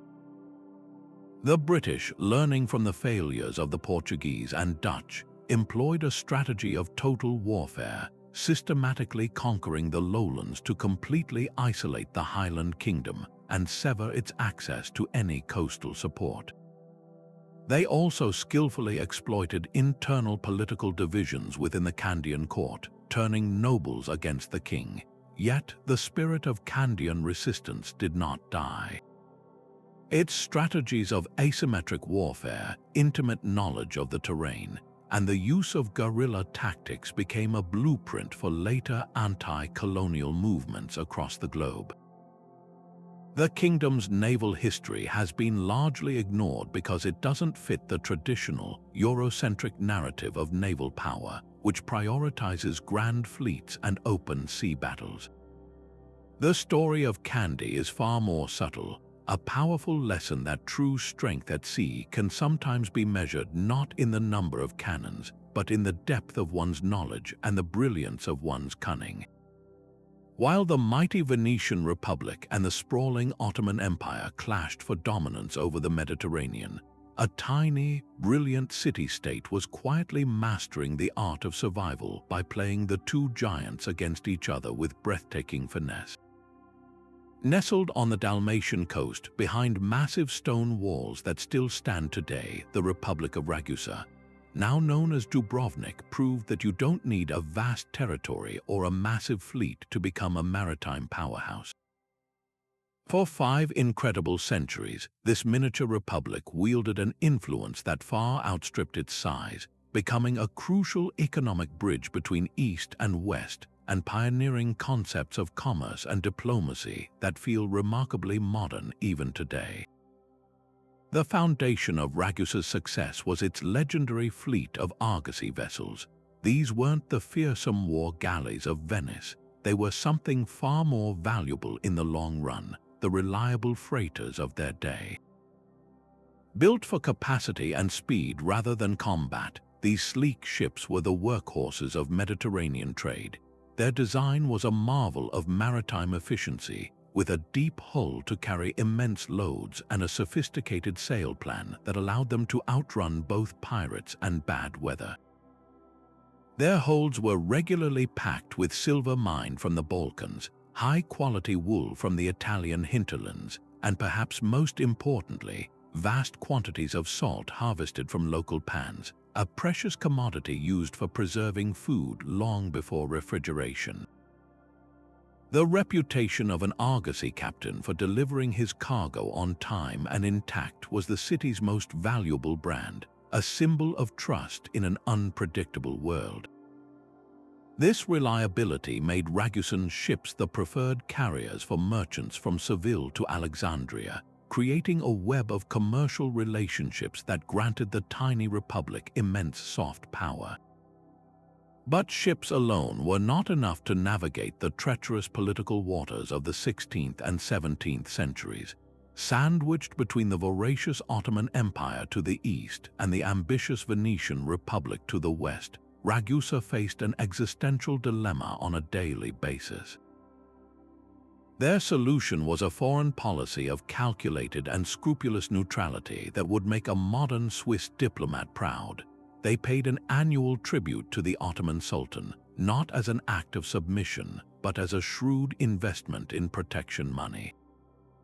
This payment purchased them something priceless, favored trading status within the vast Ottoman domains, allowing Ragusan merchants to operate deep inside Ottoman territory where rivals feared to tread. Simultaneously, they maintained cordial, if cautious, relations with Venice and the Catholic powers of Europe, never formally allying with anyone but always remaining useful to everyone. They became the indispensable middlemen, the neutral port where goods and information could flow freely between two hostile worlds. This delicate balancing act required a level of diplomatic intelligence and foresight that was nothing short of genius.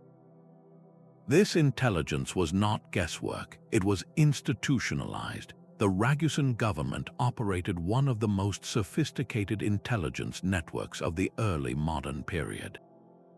Their merchant captains were more than just traders. They were eyes and ears, required to submit detailed reports on political developments, market conditions, and military movements in every port they visited. These dispatches were carefully analyzed by the Republic's rulers, the Senate and the Rector, allowing Ragusa to anticipate conflicts, exploit market shifts, and adjust its diplomatic stance with lightning speed. This flow of information was arguably more valuable than any single shipment of silver or salt, turning the entire Republic into a nerve center for Mediterranean news and gossip. Knowing which way the wind was blowing, both literally and politically, allowed them to steer their tiny ship of state through hurricanes that sank much larger vessels.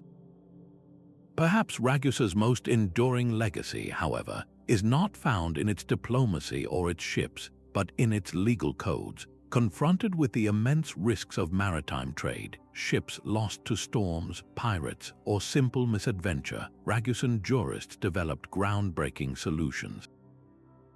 They formalized some of the earliest known systems of maritime insurance, creating a legal framework where risks could be pooled and underwritten, making long-distance trade a less perilous financial venture. They also established clear, fair laws of contract and commercial dispute resolution that were adopted by merchants across the Mediterranean. In doing so, they created a climate of predictable, secure commerce that attracted business from all over. These innovations laid the groundwork for the modern global insurance and banking industries, a testament to the Ragusan belief that trust and good governance were the ultimate currencies. The Republic's incredible run of independence finally ended not because of a failure in its strategy, but because of the rise of a force that could not be reasoned with or bought off: the sheer revolutionary expansionism of Napoleonic France. In 1806, a French army simply marched in and dissolved the Republic, incorporating it into Napoleon's Illyrian provinces. The world had changed, and there was no room left for a small, neutral state built on mercantile principles. Yet, walking the polished limestone streets of Dubrovnik today, you can still feel the ghost of that remarkable republic in every graceful Baroque facade, every fortified wall, and every glimpse of the dazzling blue Adriatic. Its story is a powerful reminder that influence is not always a product of raw power, but can be forged from wisdom, agility, and an unshakable commitment to the art of the possible. Far out in the vast expanse of the Pacific, a story of maritime empire unfolded in near total isolation from the rest of the world. While the European powers were busy charting the globe, the Hawaiian Islands were being united through a series of audacious naval campaigns that would rival any elsewhere in their ambition and scale. At the heart of this conquest was a leader of singular vision, Kamehameha the Great, who understood that to rule the scattered islands, he must first command the channels of deep blue water that separated them. His most powerful tool in this endeavor was not a weapon imported from the West, but a stunning feat of indigenous naval engineering, the massive Hawaiian war canoe, or Wakolua. To picture one of these vessels is to understand the scale of Kamehameha's ambition. These were not simple dugout canoes, they were colossal, seagoing vessels, some stretching over 100 feet in length, longer than many European ships of the era. Their hulls were painstakingly carved from massive koa logs and meticulously joined together, then finished with elegant, upward curving ends. But the true test of their seaworthiness came in the open ocean. These great canoes were equipped with two massive sails woven from pandanus leaves, allowing them to harness the powerful Pacific trade winds. They were capable of carrying not dozens, but hundreds of warriors, along with all their supplies, across the treacherous channels between islands. This was a navy built for invasion, and it became the decisive factor in Kamehameha's campaign to unify the archipelago. Kamehameha's genius, however, lay not just in his use of traditional technology, but in his breathtakingly rapid adaptation of new tools. His encounter with Westerners, particularly the British explorers led by Captain Cook, could have been a story of defeat and subjugation. Instead, Kamehameha saw an opportunity. He observed the power of European firearms and, more importantly, the potential of Western-style sailing ships. With the help of captured foreign advisors, he did something unprecedented. He built his own European-style vessel. This ship, named the Britannia in a shrewd diplomatic nod to his British contacts, was a hybrid masterpiece. It combined Western hull design and rigging with Hawaiian materials and purpose. The Britannia gave Kamehameha a crucial advantage, allowing him to move his forces faster and more effectively than any of his rivals, who were still reliant solely on traditional canoes. This wasn't a rejection of his own culture. It was a strategic synthesis, a demonstration that Hawaiian maritime prowess could absorb and adapt new technologies without losing its core identity. The unification of Hawaii was therefore won not just by the strength of its warriors, but by the superiority of its fleet, a fleet that blended ancient Polynesian design with the most modern shipbuilding techniques available anywhere in the world. Once the islands were united, Hawaii's strategic location transformed it from a regional power into a player on the world stage. Situated almost perfectly in the center of the North Pacific, the islands became an indispensable resupply point for the great waves of commerce that began crisscrossing the ocean in the 19th century.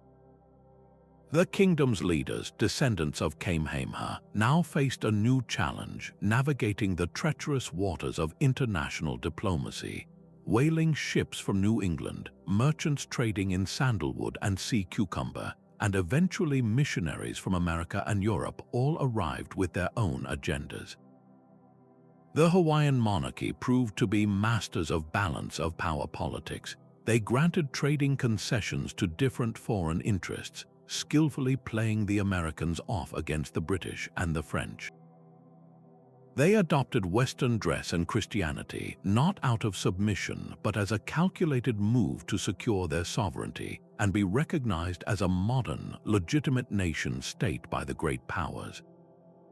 For decades, this strategy worked brilliantly. Hawaii retained its independence while the rest of the Pacific was being carved up by colonial empires. It stood as a respected kingdom with a written constitution, a national flag, and a diplomatic corps that negotiated treaties as an equal. This hard-won sovereignty makes the kingdom's eventual annexation by the United States in 1898 not an inevitable outcome of Western expansion, but a profound and tragic rupture. The takeover was not the result of a lost war, but of an illegal coup led by American business interests that overthrew the legitimate monarch, Queen Liliuokalani. The U.S. government, eager for a strategic naval base in the Pacific Pearl Harbor, formally annexed the islands. This act of colonialism deliberately overshadowed Hawaii's history as a unified, independent maritime empire, recasting it in the popular imagination as a simple cluster of tropical islands that was always destined to be part of America. The sophisticated political history, the naval innovations of Kamehameha, and the diplomatic acumen of his successors were largely erased from the mainstream narrative. The true story of the Hawaiian kingdom is a powerful reminder that the history of the Pacific is not just a story of European discovery and conquest, but also one of sophisticated indigenous statecraft, adaptation, and resilience. Its legacy endures today not only in the vibrant survival of Hawaiian culture and language, but in the very model it provided of how a small island nation could engage with the world on its own terms.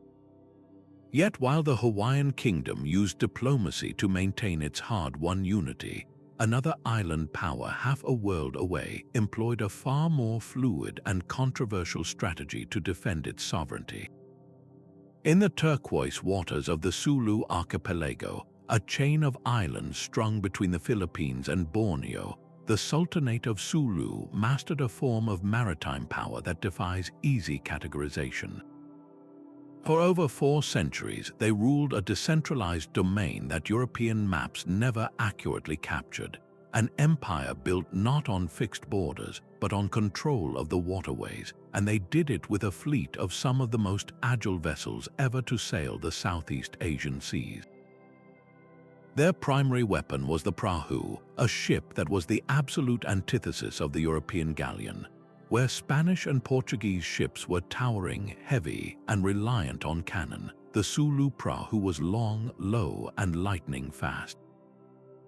Its most distinctive feature was its multiple, sharply angled sails, which could be adjusted to catch the slightest breeze, allowing it to dart and maneuver with breathtaking speed. Combined with an incredibly shallow draft, this design meant a prau who could flee into mangrove swamps, narrow river mouths, and across coral reefs where any pursuing warship would inevitably run aground. This wasn't a navy built to win pitched battles. It was designed for rapid attack, swift retreat, and total mastery of a complex marine environment its enemies could never fully navigate. This naval advantage allowed the Sulu to construct an economy that was as sophisticated as it was, from a European perspective, morally fraught. It rested on a three-legged stool of pearls, exotic goods, and human beings. The pearl beds of Sulu were legendary, producing some of the most lustrous and valuable pearls in the world, creating a steady stream of wealth that flowed directly to the Sultan and his elite. The archipelago was also a natural entrepot for the exotic products of the entire region: birds' nests for Chinese gourmands, trepang, or sea cucumber highly prized for Chinese medicine, and beeswax, tortoiseshell, and camphor. But the third leg of this economic stool was the capture and trade of slaves, a practice that became central to the Sultanate's power and a primary source of its notorious reputation among Western observers. Raiding parties in their swift prahas would strike coastal settlements throughout the Philippines, Borneo, and even as far as the Celebes, taking captives to be integrated into Sulu society. Some were put to work in the grueling pearl diving operations, others were used as rowers or domestic laborers, and many were sold onward in a sprawling network that connected Sulu to other Malay powers and Chinese traders. To simply label this as piracy, however, is to ignore its function within the Sulu state. For the Sulu, this was a recognized form of resource extraction and population acquisition, a brutal but calculated system that fueled their economy and sustained their political structure, much like the feudal levies of medieval Europe or the tributary systems of other Asian empires. The true genius of the Sulu Sultanate lay in its profound cultural and political pragmatism. It was a hybrid state from its very inception, founded by an Arab scholar-adventurer who married into a local royal family, blending the political authority of Islam with the established customs and kinship networks of the indigenous peoples. This blending continued for centuries. The Sultanate's court language was a unique fusion of Malay, Arabic, and local dialects. Its legal codes incorporated Islamic Sharia law but were adapted to local adat or customary law. Chinese merchants, who were crucial to their trade, were granted their own quarters and a significant degree of autonomy within the main port of Jolo. The Sultan himself was less an absolute monarch and more a central node in a vast network of loyalty that extended to regional datus or chieftains and powerful fleet commanders. His authority was maintained not through direct administration, but through his ability to distribute the wealth generated from maritime raids and trade, rewarding loyalty and ensuring the entire system remained cohesive and profitable for its participants. This flexible, networked form of governance was perfectly suited to their archipelagic domain and was utterly baffling to the centralized territorial states of Spain and later America. It was this fundamental clash of systems that ultimately led to the Sultanate's decline. The Spanish, from their colonial base in Manila, viewed the Sulu not as a sovereign state but as a nest of pirates, a label that justified centuries of brutal but ultimately futile military campaigns. The Spanish could occasionally burn the port of Jolo, but they could never hold it or pacify the labyrinth of islands. The real end came with the rise of a new industrial power, the United States. After seizing the Philippines from Spain in 1898, the Americans brought a new kind of relentless technological warfare to the region. They deployed steam-powered gunboats that could pursue the sail-driven prahas regardless of the wind, and they employed new high-powered rifles that outranged any weapon the Sulu had.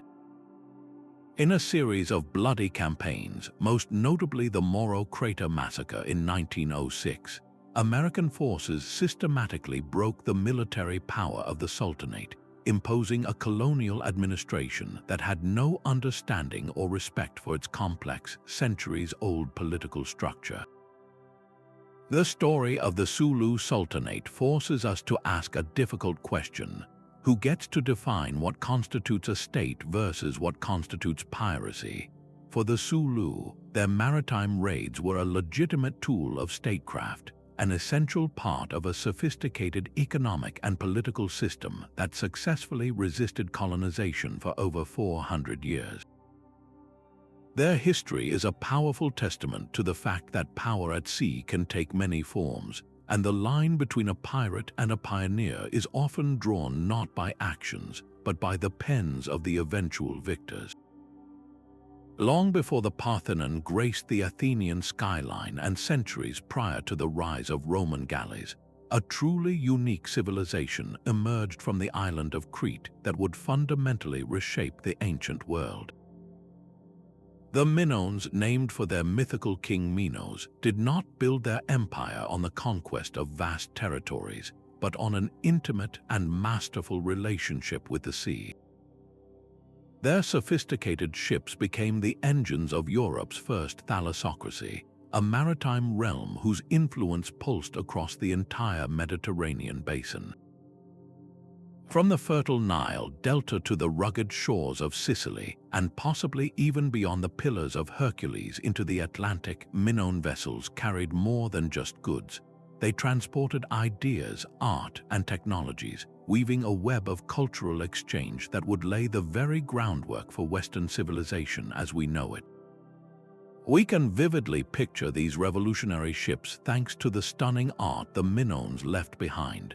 Colorful frescoes from their magnificent palace at Knossos and intricate seals depict sleek, powerful vessels cutting through the waves. These were not the simple log canoes of their predecessors, but advanced, ocean-going craft built for both capacity and speed.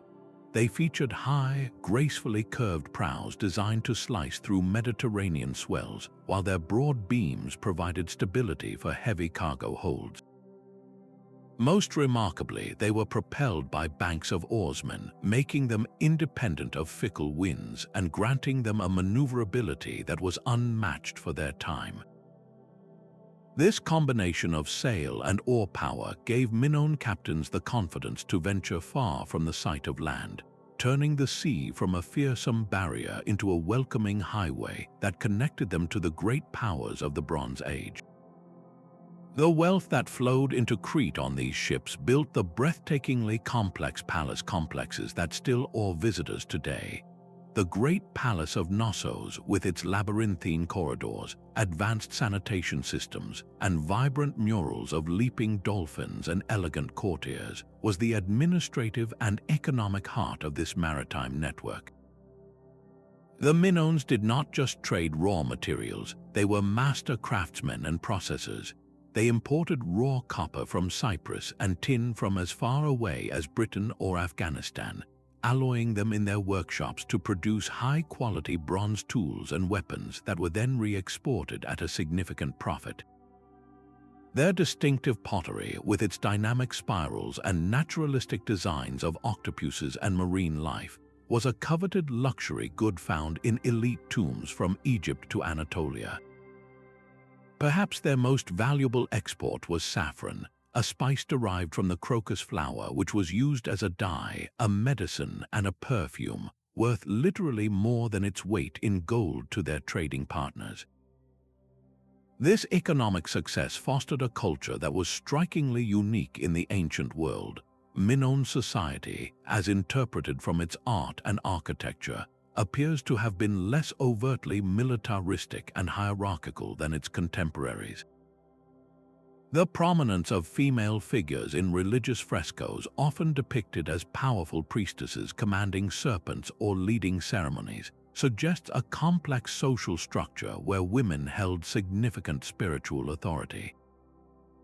Their religion seemed to center on a powerful goddess associated with nature and animals, and their rituals, including the famous bull leaping ceremony, display a vibrancy and athleticism that feels entirely their own.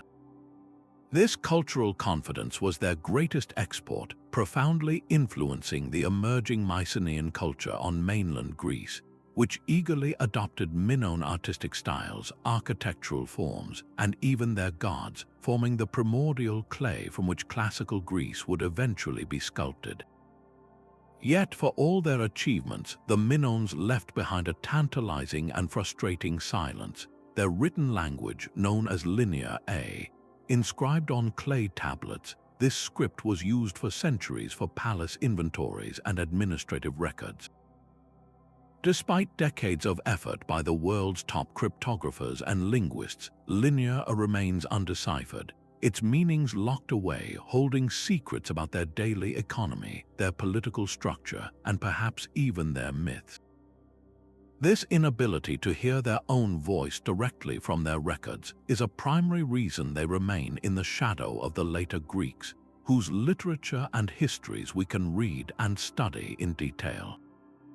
The Minoans are a civilization we must view through the lens of archaeology and art, a silent picture show of an incredibly advanced people.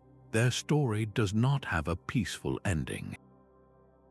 Around the year 1600 BC, the volcano on the nearby island of Thera, modern Santorini, erupted in one of the most catastrophic geological events in human history.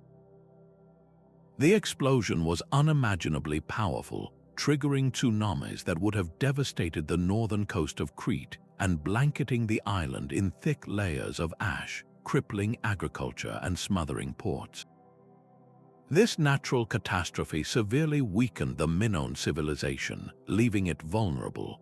Within a few generations, the rising power of the Mycenaeans from mainland Greece, who had once been students and trading partners, likely moved in to fill the power vacuum, conquering and occupying Knossos. The Minoans did not vanish entirely. Their people, their art, and their nautical knowledge were absorbed into the Mycenaean world, becoming a fundamental layer of Greek culture.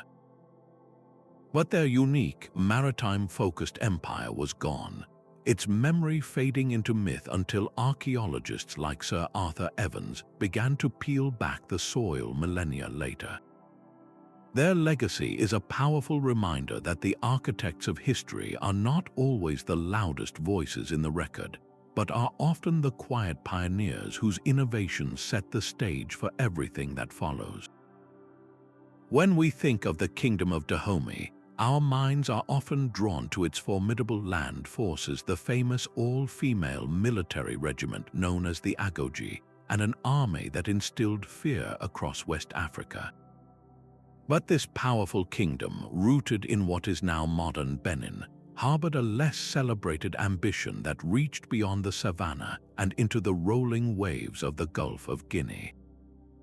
In the 18th century, as European powers began to cast a longer shadow over the African coast, King Agoja and his successors made a calculated decision to build a navy.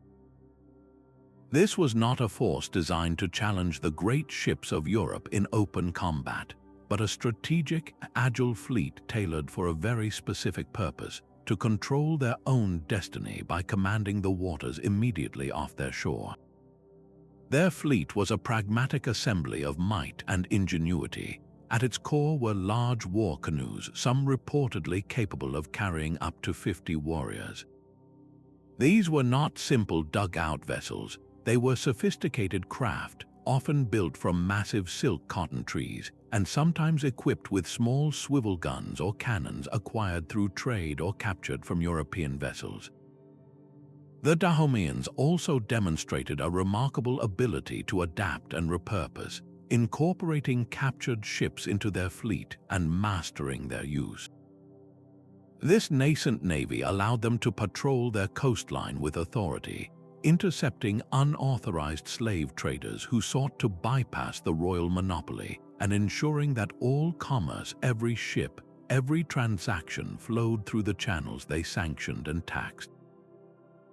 This maritime strategy was inextricably linked to the brutal economic engine of the era, the transatlantic slave trade. For a significant period, Dahome's wealth and power were fueled by its control over this traffic. Their coastal navy became the enforcement arm of a state monopoly, a floating customs agency that protected a lucrative royal prerogative. Yet, the true testament to Dahomean statecraft came not during the height of the slave trade, but as global attitudes began to shift. When British abolitionist pressure and shifting economic winds made the slave trade increasingly untenable, Dahomey faced an existential crisis. Their response was a masterful, if often overlooked, economic pivot.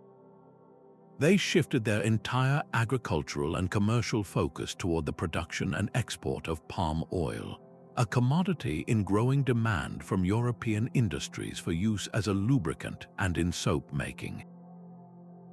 This transition required a different kind of naval presence, one that now had to protect a new monopoly and safeguard the palm oil trade routes from both European interlopers and rival African states. The same vessels that once patrolled for human cargo were now repurposed to secure this new economic lifeline, demonstrating a breathtaking capacity for adaptation in the face of a changing world. Ultimately, the Kingdom of Dahomey could not withstand the overwhelming military and technological might of 19th-century European imperialism, finally succumbing to French colonial forces after a series of wars. Their naval efforts, while ultimately unable to prevent colonization, reveal a profound and sophisticated understanding of power. The Dahomean rulers grasped that sovereignty was not just a matter of controlling land. It also required a measure of control over the adjacent seas, the highways of commerce and conflict.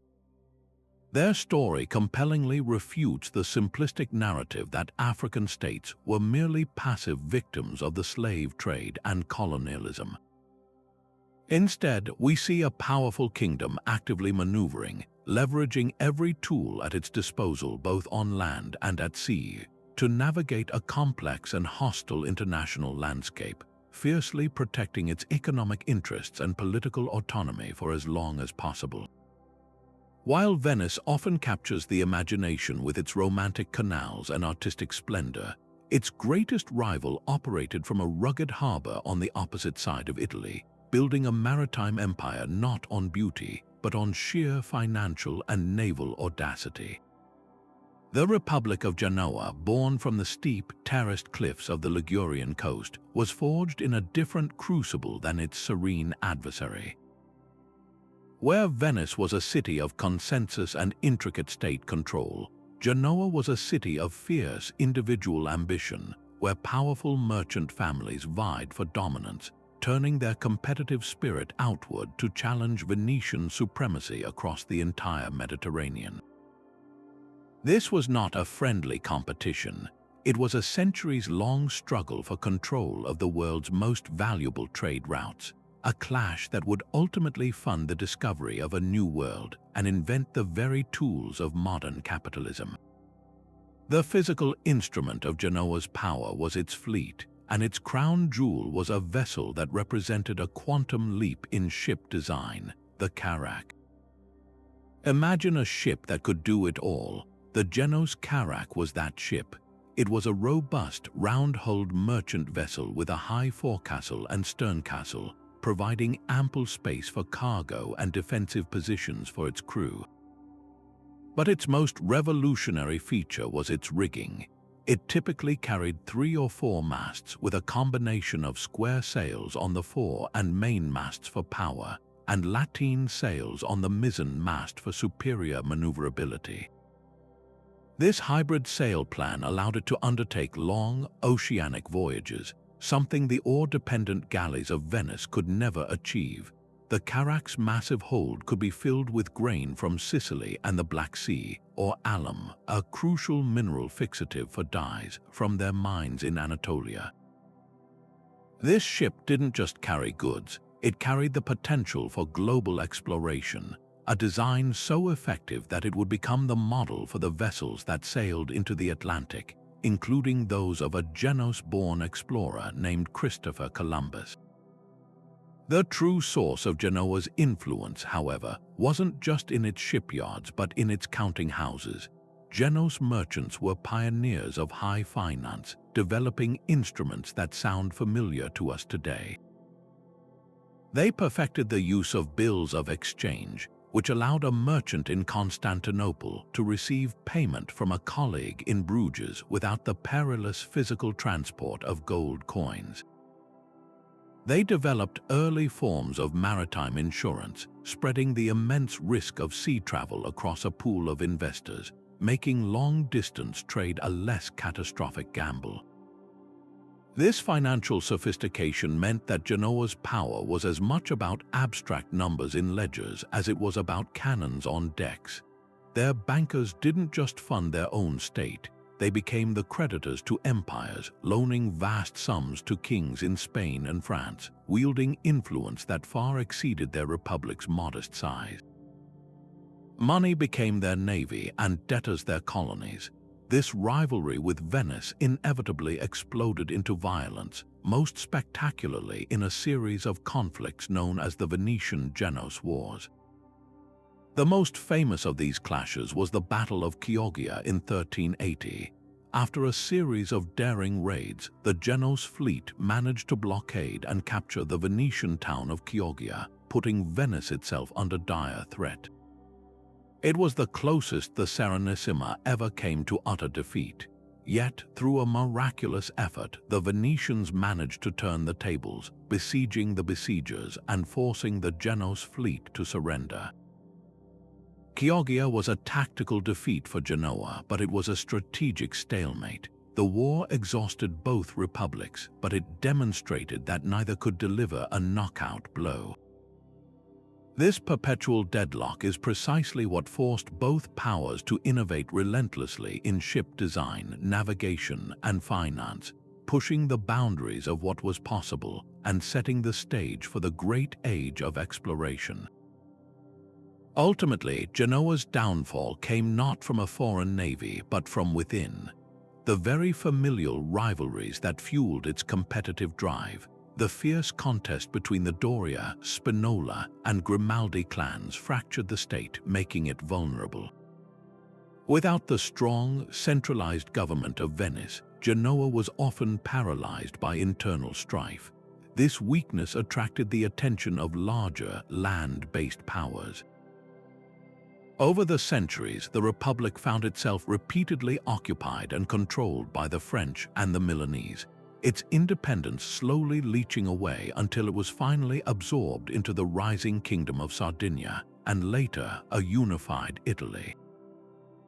Yet to see this as a simple failure is to miss the point entirely. Genoa's legacy was never about permanent territorial empire, it was about systems. The financial instruments its merchants invented became the foundation of modern banking.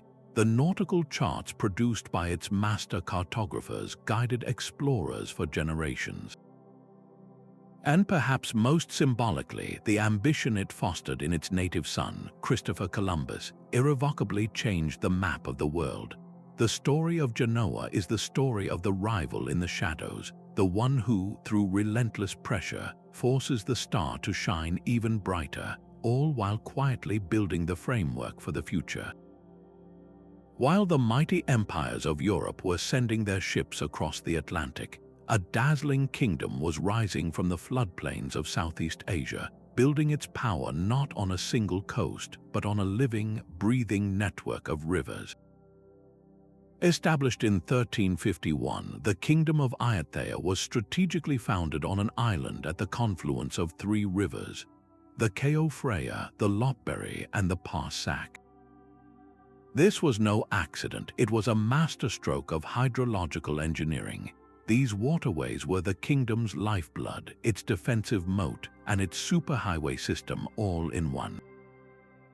Ayathea's entire existence was predicated on its command of these liquid roads, which allowed it to become one of the wealthiest and most cosmopolitan cities in the entire world by the 17th century, a bustling metropolis that foreign traders described as rivaling even Paris in its splendor and population. The kingdom's naval power was a tale of two fleets, each perfectly designed for its specific domain, for control of the intricate river systems and the all-important Ket Muang, the water procession routes that were the arteries of the state. Ayutthaya deployed its breathtakingly beautiful and deadly war barges. These were not mere transport vessels, they were floating works of art and instruments of royal power. Carved from a single massive teak log, their prows swept upward into the mythical shapes of nagas, swans, or dragons, often gilded in gold leaf and inlaid with shimmering glass mosaics. Each barge was powered by up to 60 rowers, their oars moving in perfect, hypnotic unison, a display of coordination and might designed to awe both subjects and foreign ambassadors. In times of war, these barges were transformed into swift, agile platforms for warriors, capable of projecting power deep into the interior of the kingdom or defending the capital from the constant threat of invasion by its powerful rival, the Burmese kingdom to the west. For ventures beyond the river mouths and into the open waters of the Gulf of Thailand and the South China Sea, Ayutthaya relied on a different kind of vessel, the ocean-going junk. Drawing on centuries of Chinese shipbuilding influence but adapting it to local needs, Ayutthaya's junks were broad-beamed, sturdy cargo ships with characteristic battened sails made of woven bamboo. Their holds were packed with the riches that made the kingdom a global trading hub: sapphires and rubies from its mines, fragrant sapanwood and eaglewood, the finest rice in Asia, and most importantly, meticulously prepared animal hides that were in high demand in Japan for making samurai armor. These ships did not sail alone, they were part of a sophisticated state-controlled trade system. The king held a royal monopoly on many of these luxury goods, and his officials managed a complex system of licenses and tariffs that ensured wealth flowed directly into the royal treasury, financing the grandeur of the court and the construction of the kingdom's magnificent gilded Buddhist temples. This economic engine attracted a stunningly diverse array of international merchants, turning Ayutthaya into a prototype of globalization. Walking through its bustling ports, you would hear a cacophony of languages: Chinese merchants from Fujian haggling over sapphires, Persian diplomats negotiating trade agreements, Vietnamese traders offloading silks, and later, Dutch East India Company factors establishing a fortified trading post, followed by English and French rivals eager for a piece of the action. The kingdom's rulers were brilliant diplomats, granting autonomous villages to these different foreign communities just outside the city walls. There was a Japanese quarter, a Portuguese settlement, a Malay neighborhood, and a vibrant Chinese district, each allowed to govern its own affairs and practice its own religion. This policy of pragmatic tolerance wasn't just about goodwill. It was a calculated strategy to attract and retain the specialized knowledge and international connections that fueled Ayutthaya's commercial dominance, making it the undisputed trade hub of mainland Southeast Asia. The kingdom's catastrophic end in 1767 at the hands of a Burmese invading army was so total and so devastating that it nearly erased Ayutthaya from history. The magnificent city was burned to the ground, its libraries and archives consumed by flames, and its population killed or taken into captivity. For years, the ruins sat abandoned, swallowed by the jungle, and the memory of its naval and commercial prowess faded behind the more recent narratives of later Thai kingdoms. It is only through modern archaeology that this lost world is being painstakingly rediscovered.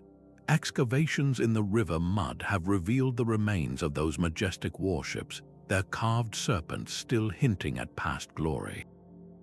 Even more telling are the countless everyday objects pulled from the silt: Chinese Ming porcelain, Japanese ceramics, Persian coins, and Portuguese cannons, all silent witnesses to a capital that was once a crossroads for the entire globe. This profound loss is a primary reason why Ayutthaya's story is not better known today. Without its own written records, its history had to be pieced together from the accounts of its foreign visitors and the physical evidence left in the ground. Furthermore, the subsequent Chakri dynasty, which established Bangkok as the new capital, naturally focused on building its own legacy, allowing the narrative of its glorious predecessor to remain in the shadows. Yet, the lessons of Ayutthaya were not lost on them. The new kings of Siam understood that their survival depended on the same maritime and diplomatic principles that had once made Ayutthaya great. They rebuilt the royal barge fleet, re-established control over the river trade, and skillfully played European powers against each other to maintain independence. The story of Ayutthaya is not just a tale of a fallen city. It is the foundational chapter in the story of Thai resilience, a powerful lesson that in Southeast Asia, mastery of the water is synonymous with survival itself. While the powerful Chola dynasty was launching its great armadas across the Bay of Bengal, a different kind of maritime power was flourishing further south, along India's lush and fragrant Malabar coast. Here, the Tamil Chera dynasty perfected an empire built not on conquest, but on the irresistible allure of flavor and fragrance. For over a millennium, the Chera kings did not need to send their ships to subjugate foreign lands. Instead, the world sailed to them, drawn by the promise of something more precious than gold to the ancient world, pepper. This humble vine, cultivated in the misty hills of the Western Ghats, was the cornerstone of an economic network that turned the Chera ports into some of the most cosmopolitan and wealthy hubs on the planet, creating a legacy of trade and cultural fusion that still defines the region today. The true genius of the Cheras lay in their mastery of logistics and their deep, intuitive understanding of the natural world. Their greatest ally was not a weapon but a weather pattern, the predictable, powerful cycle of the monsoon winds. Their ships, while sharing the sturdy, plank-built design common across the Indian Ocean, were meticulously optimized to harness these seasonal gales.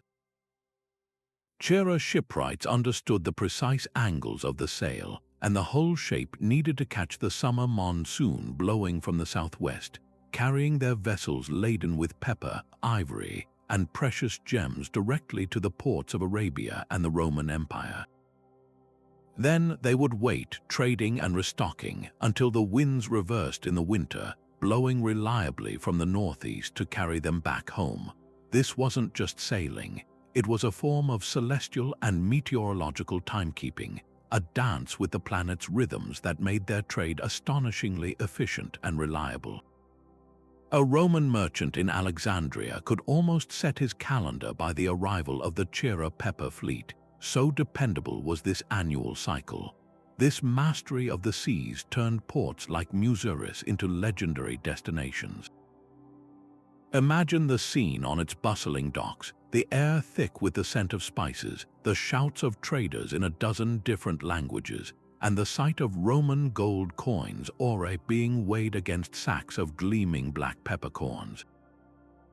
The Periplus of the Erythraean Sea, a 1st century Greek guide for merchants, describes Muziris as a vital port, brimming with wealth from the trade in pepper and malabathrum, a type of cinnamon. The Cheras themselves, through their own Tamil Sangam literature, painted a picture of a sophisticated and prosperous society, with poets singing praises of their generous kings and the bustling commercial life that defined their rule. Their wealth was so renowned that the Roman historian Pliny the Elder lamented the drain of gold from Rome to India to satisfy the empire's insatiable appetite for pepper, a testament to the Chera's powerful position in this ancient global economy. Yet, for all their commercial success, the Chola dynasty's enduring legacy is perhaps best measured not in coins but in culture. Their rule was marked by a remarkable religious tolerance and synthesis. They patronized both Hinduism and the newly arriving religions of Judaism and Christianity, the latter said to have been brought by the Apostle Thomas himself in the 1st century. This created a unique social fabric where foreign merchants were not just tolerated but integrated, often settling in designated quarters and contributing to the cultural and economic life of the kingdom. This early cosmopolitanism is a direct ancestor of the diverse, multi-religious tapestry that characterizes modern Kerala.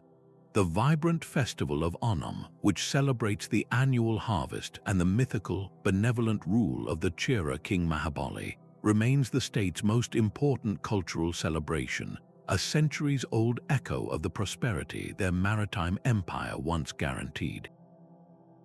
The decline of the Cholas was a slow fade, brought on by the rising military aggression of their Chola neighbors to the east and internal succession disputes that fragmented their authority.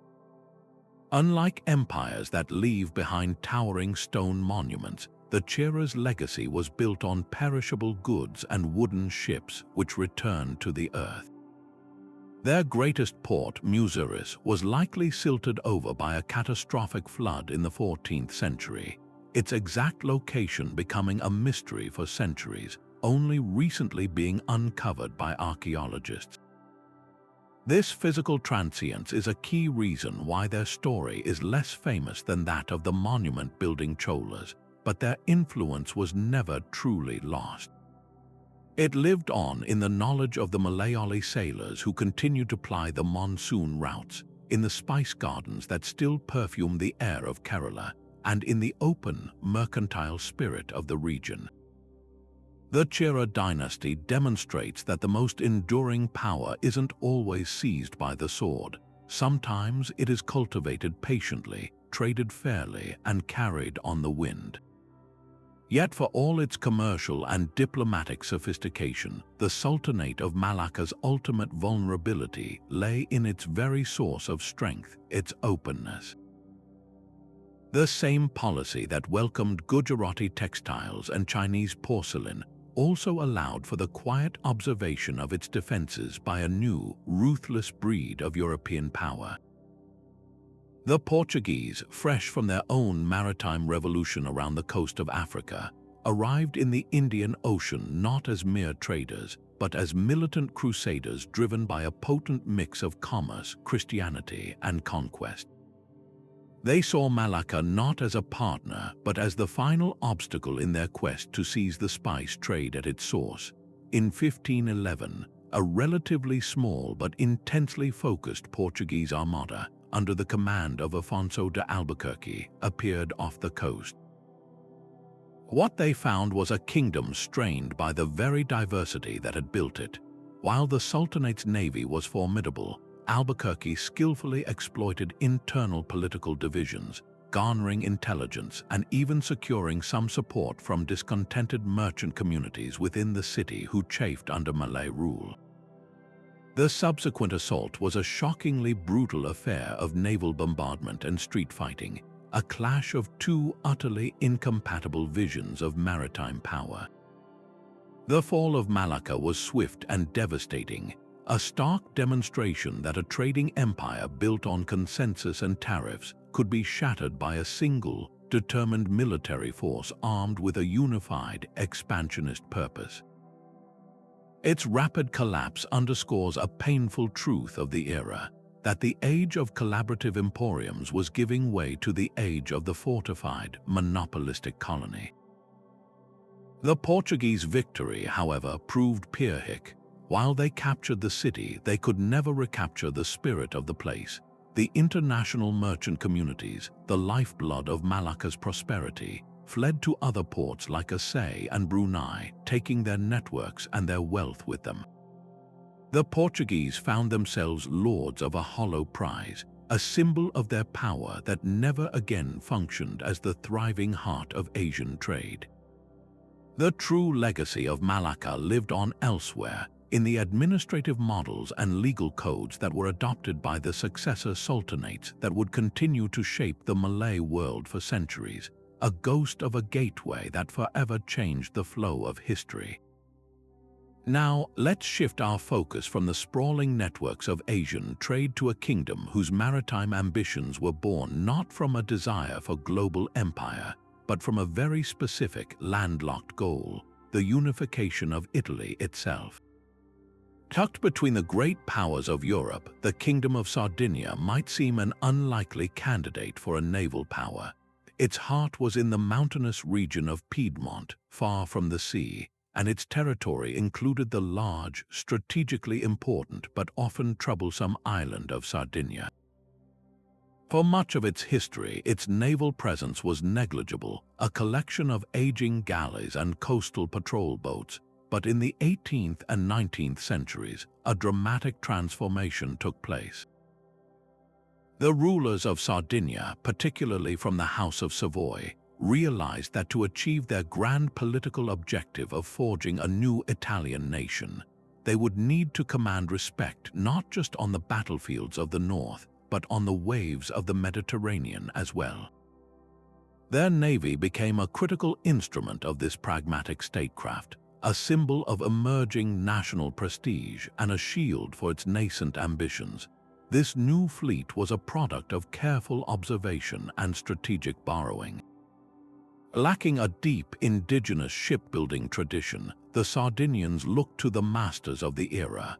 Their naval architects were sent to study in France and Britain, and they returned with plans for modern, powerful vessels. The backbone of their fleet became a series of sleek frigates and robust ships of the line that blended French design elegance with British durability.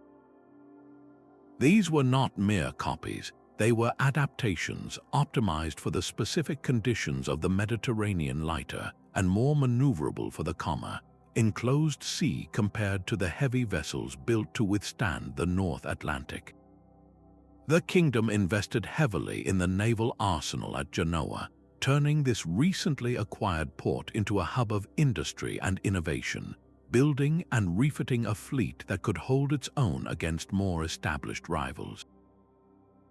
This wasn't about matching the British Royal Navy ship for ship.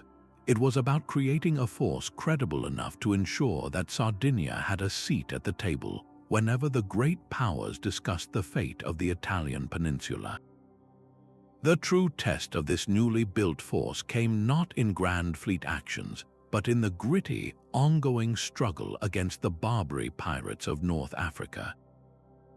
For centuries, these corsairs from ports like Algiers, Tunis, and Tripoli had terrorized Mediterranean shipping, raiding coastal villages for slaves and extorting protection money from European states. Larger powers often found it easier to pay tribute than to mount constant naval patrols. For Sardinia, however, this was not an option. Allowing pirates to prey on its merchants and citizens would be a glaring sign of weakness, utterly undermining its claim to be a rising power and the potential leader of a united Italy. So, the Sardinian Navy was deployed in a relentless campaign of convoy duty and anti-piracy patrols. Their frigates, fast and well-armed, scoured the shipping lanes, escorting merchantmen and hunting down pirate vessels. This persistent, unglamorous work was crucial. It protected Sardinia's economic lifelines, bolstered its international reputation as a responsible and capable state, and gave its officers and crews invaluable experience in seamanship and combat.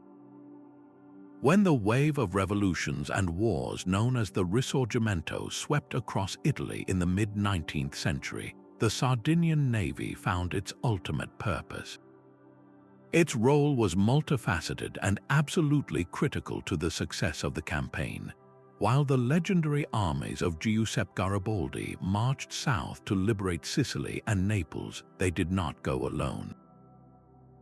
The Navy provided their vital link to the north, transporting troops, horses, artillery, and supplies across the Tyrrhenian Sea, ensuring that Garibaldi's forces were never isolated or cut off. This logistical mastery turned a risky gambit into a triumphant campaign.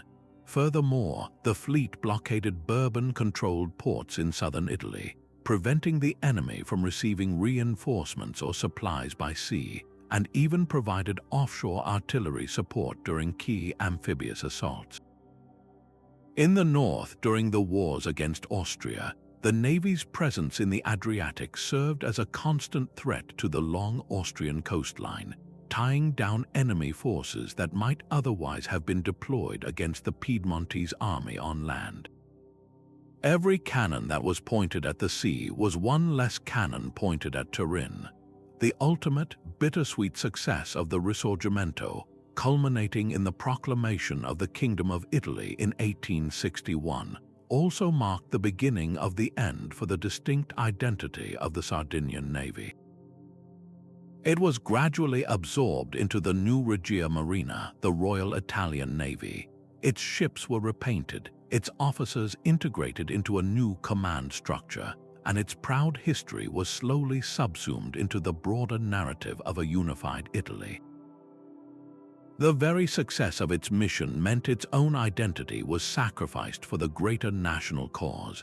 Yet its legacy was far from lost. The professional ethos, the strategic doctrines, and the core of the officer corps of the new Italian Navy were all inherited directly from the Kingdom of Sardinia.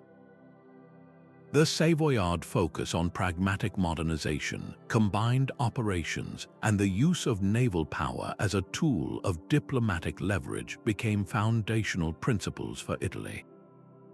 The story of this small kingdom's fleet is a powerful lesson in how maritime strength is not always measured in the number of battleships, but in the clarity of the purpose they are designed to serve. We often picture naval power as a story of vast oceans and deep blue water, but some of history's most fascinating maritime empires ruled not the salty seas, but the freshwater expanses of inland lakes. In the highlands of East Africa, surrounding the immense and life-giving waters of Lake Victoria, the Empire of Katara, also known as Bunyoro Katara, built a domain that redefined what it meant to command the waves. For 5 centuries, from the 1400s to the 1800s, this was not a kingdom defined by stone fortresses or vast armies, but by its mastery of the lake itself. Their navy, a fleet of massive dugout canoes, controlled the flow of goods, people, and power across a region larger than many European nations, proving that you don't need an ocean to build an empire. You just need a vision that sees water not as a boundary, but as a highway. The heart of Katara's power was its iconic vessel, the Orutembo. Imagine a canoe not for a fisherman or a small family, but a floating platform for trade and war, carved from a single, giant tree trunk. These were monumental feats of engineering. Craftsmen would carefully select a massive emvule or mahogany tree, then use controlled fire and hand tools to painstakingly hollow it out, a process that could take weeks or even months. The final product was a sleek, sturdy craft, some reaching over 40 feet in length, capable of carrying 50 warriors or tons of valuable cargo. Their design was a masterpiece of adaptation. The shallow draft allowed them to navigate the reed-choked inlets and shifting sandbars of Lake Victoria with ease, while their length and stability made them capable of undertaking long, open water crossings, braving the sudden and violent storms for which the lake is famous. To see a fleet of these great canoes, each paddled by a crew of strong men moving in perfect unison, was to understand the sheer, organized force that the rulers of Katara could project across their domain. This naval force was the engine of a sophisticated economic system that connected the African interior to the distant Indian Ocean coast. The Lake Victoria Basin was a natural crossroads, and the Katara Empire positioned itself as the essential middleman. Their canoes became the vital link in a chain of commerce that stretched for thousands of miles. From the rich volcanic islands in the lake, they transported salt, a mineral so precious it was often worth its weight in goods. From the mainland, they moved smelted iron tools and weapons crafted by specialist blacksmiths and herds of long-horned Ankole cattle, a symbol of wealth and status. These goods would be traded at bustling lakeside ports where merchants from different regions would meet. From there, the network extended eastward.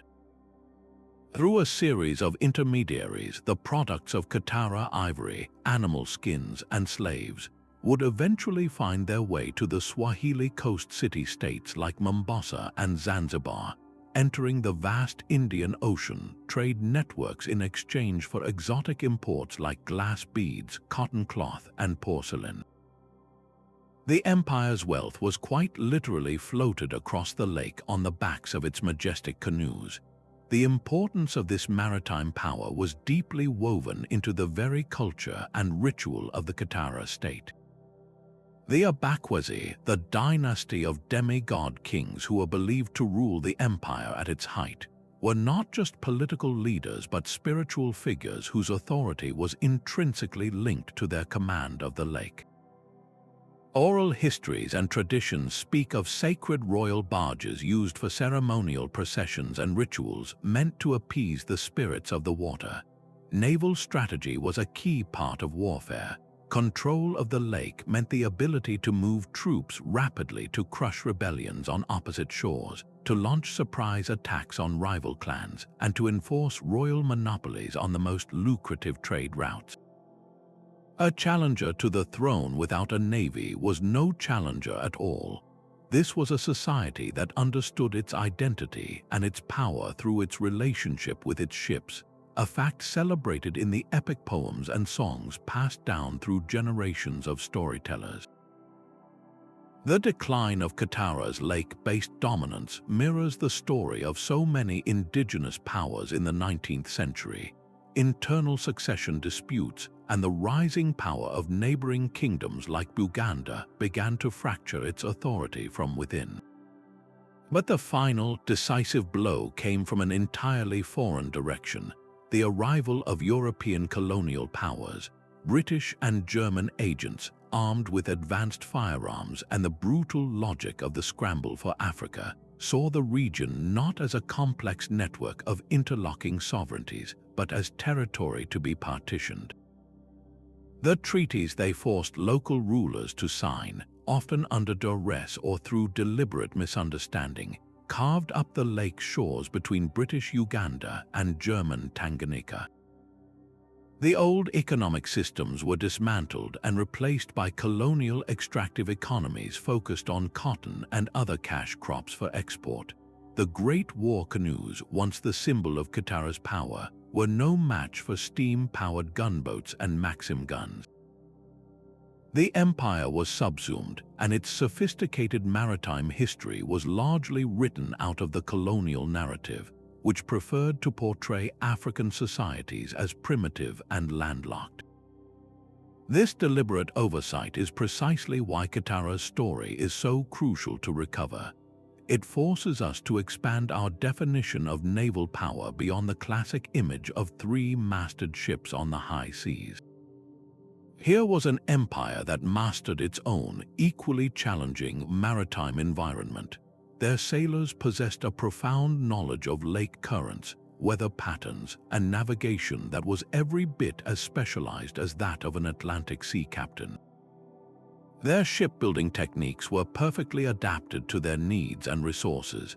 Recognizing Katara's achievements allows us to see a much richer and more diverse global history of seafaring, one where innovation flourished on every continent and on every body of water, from the deepest ocean to the largest lake.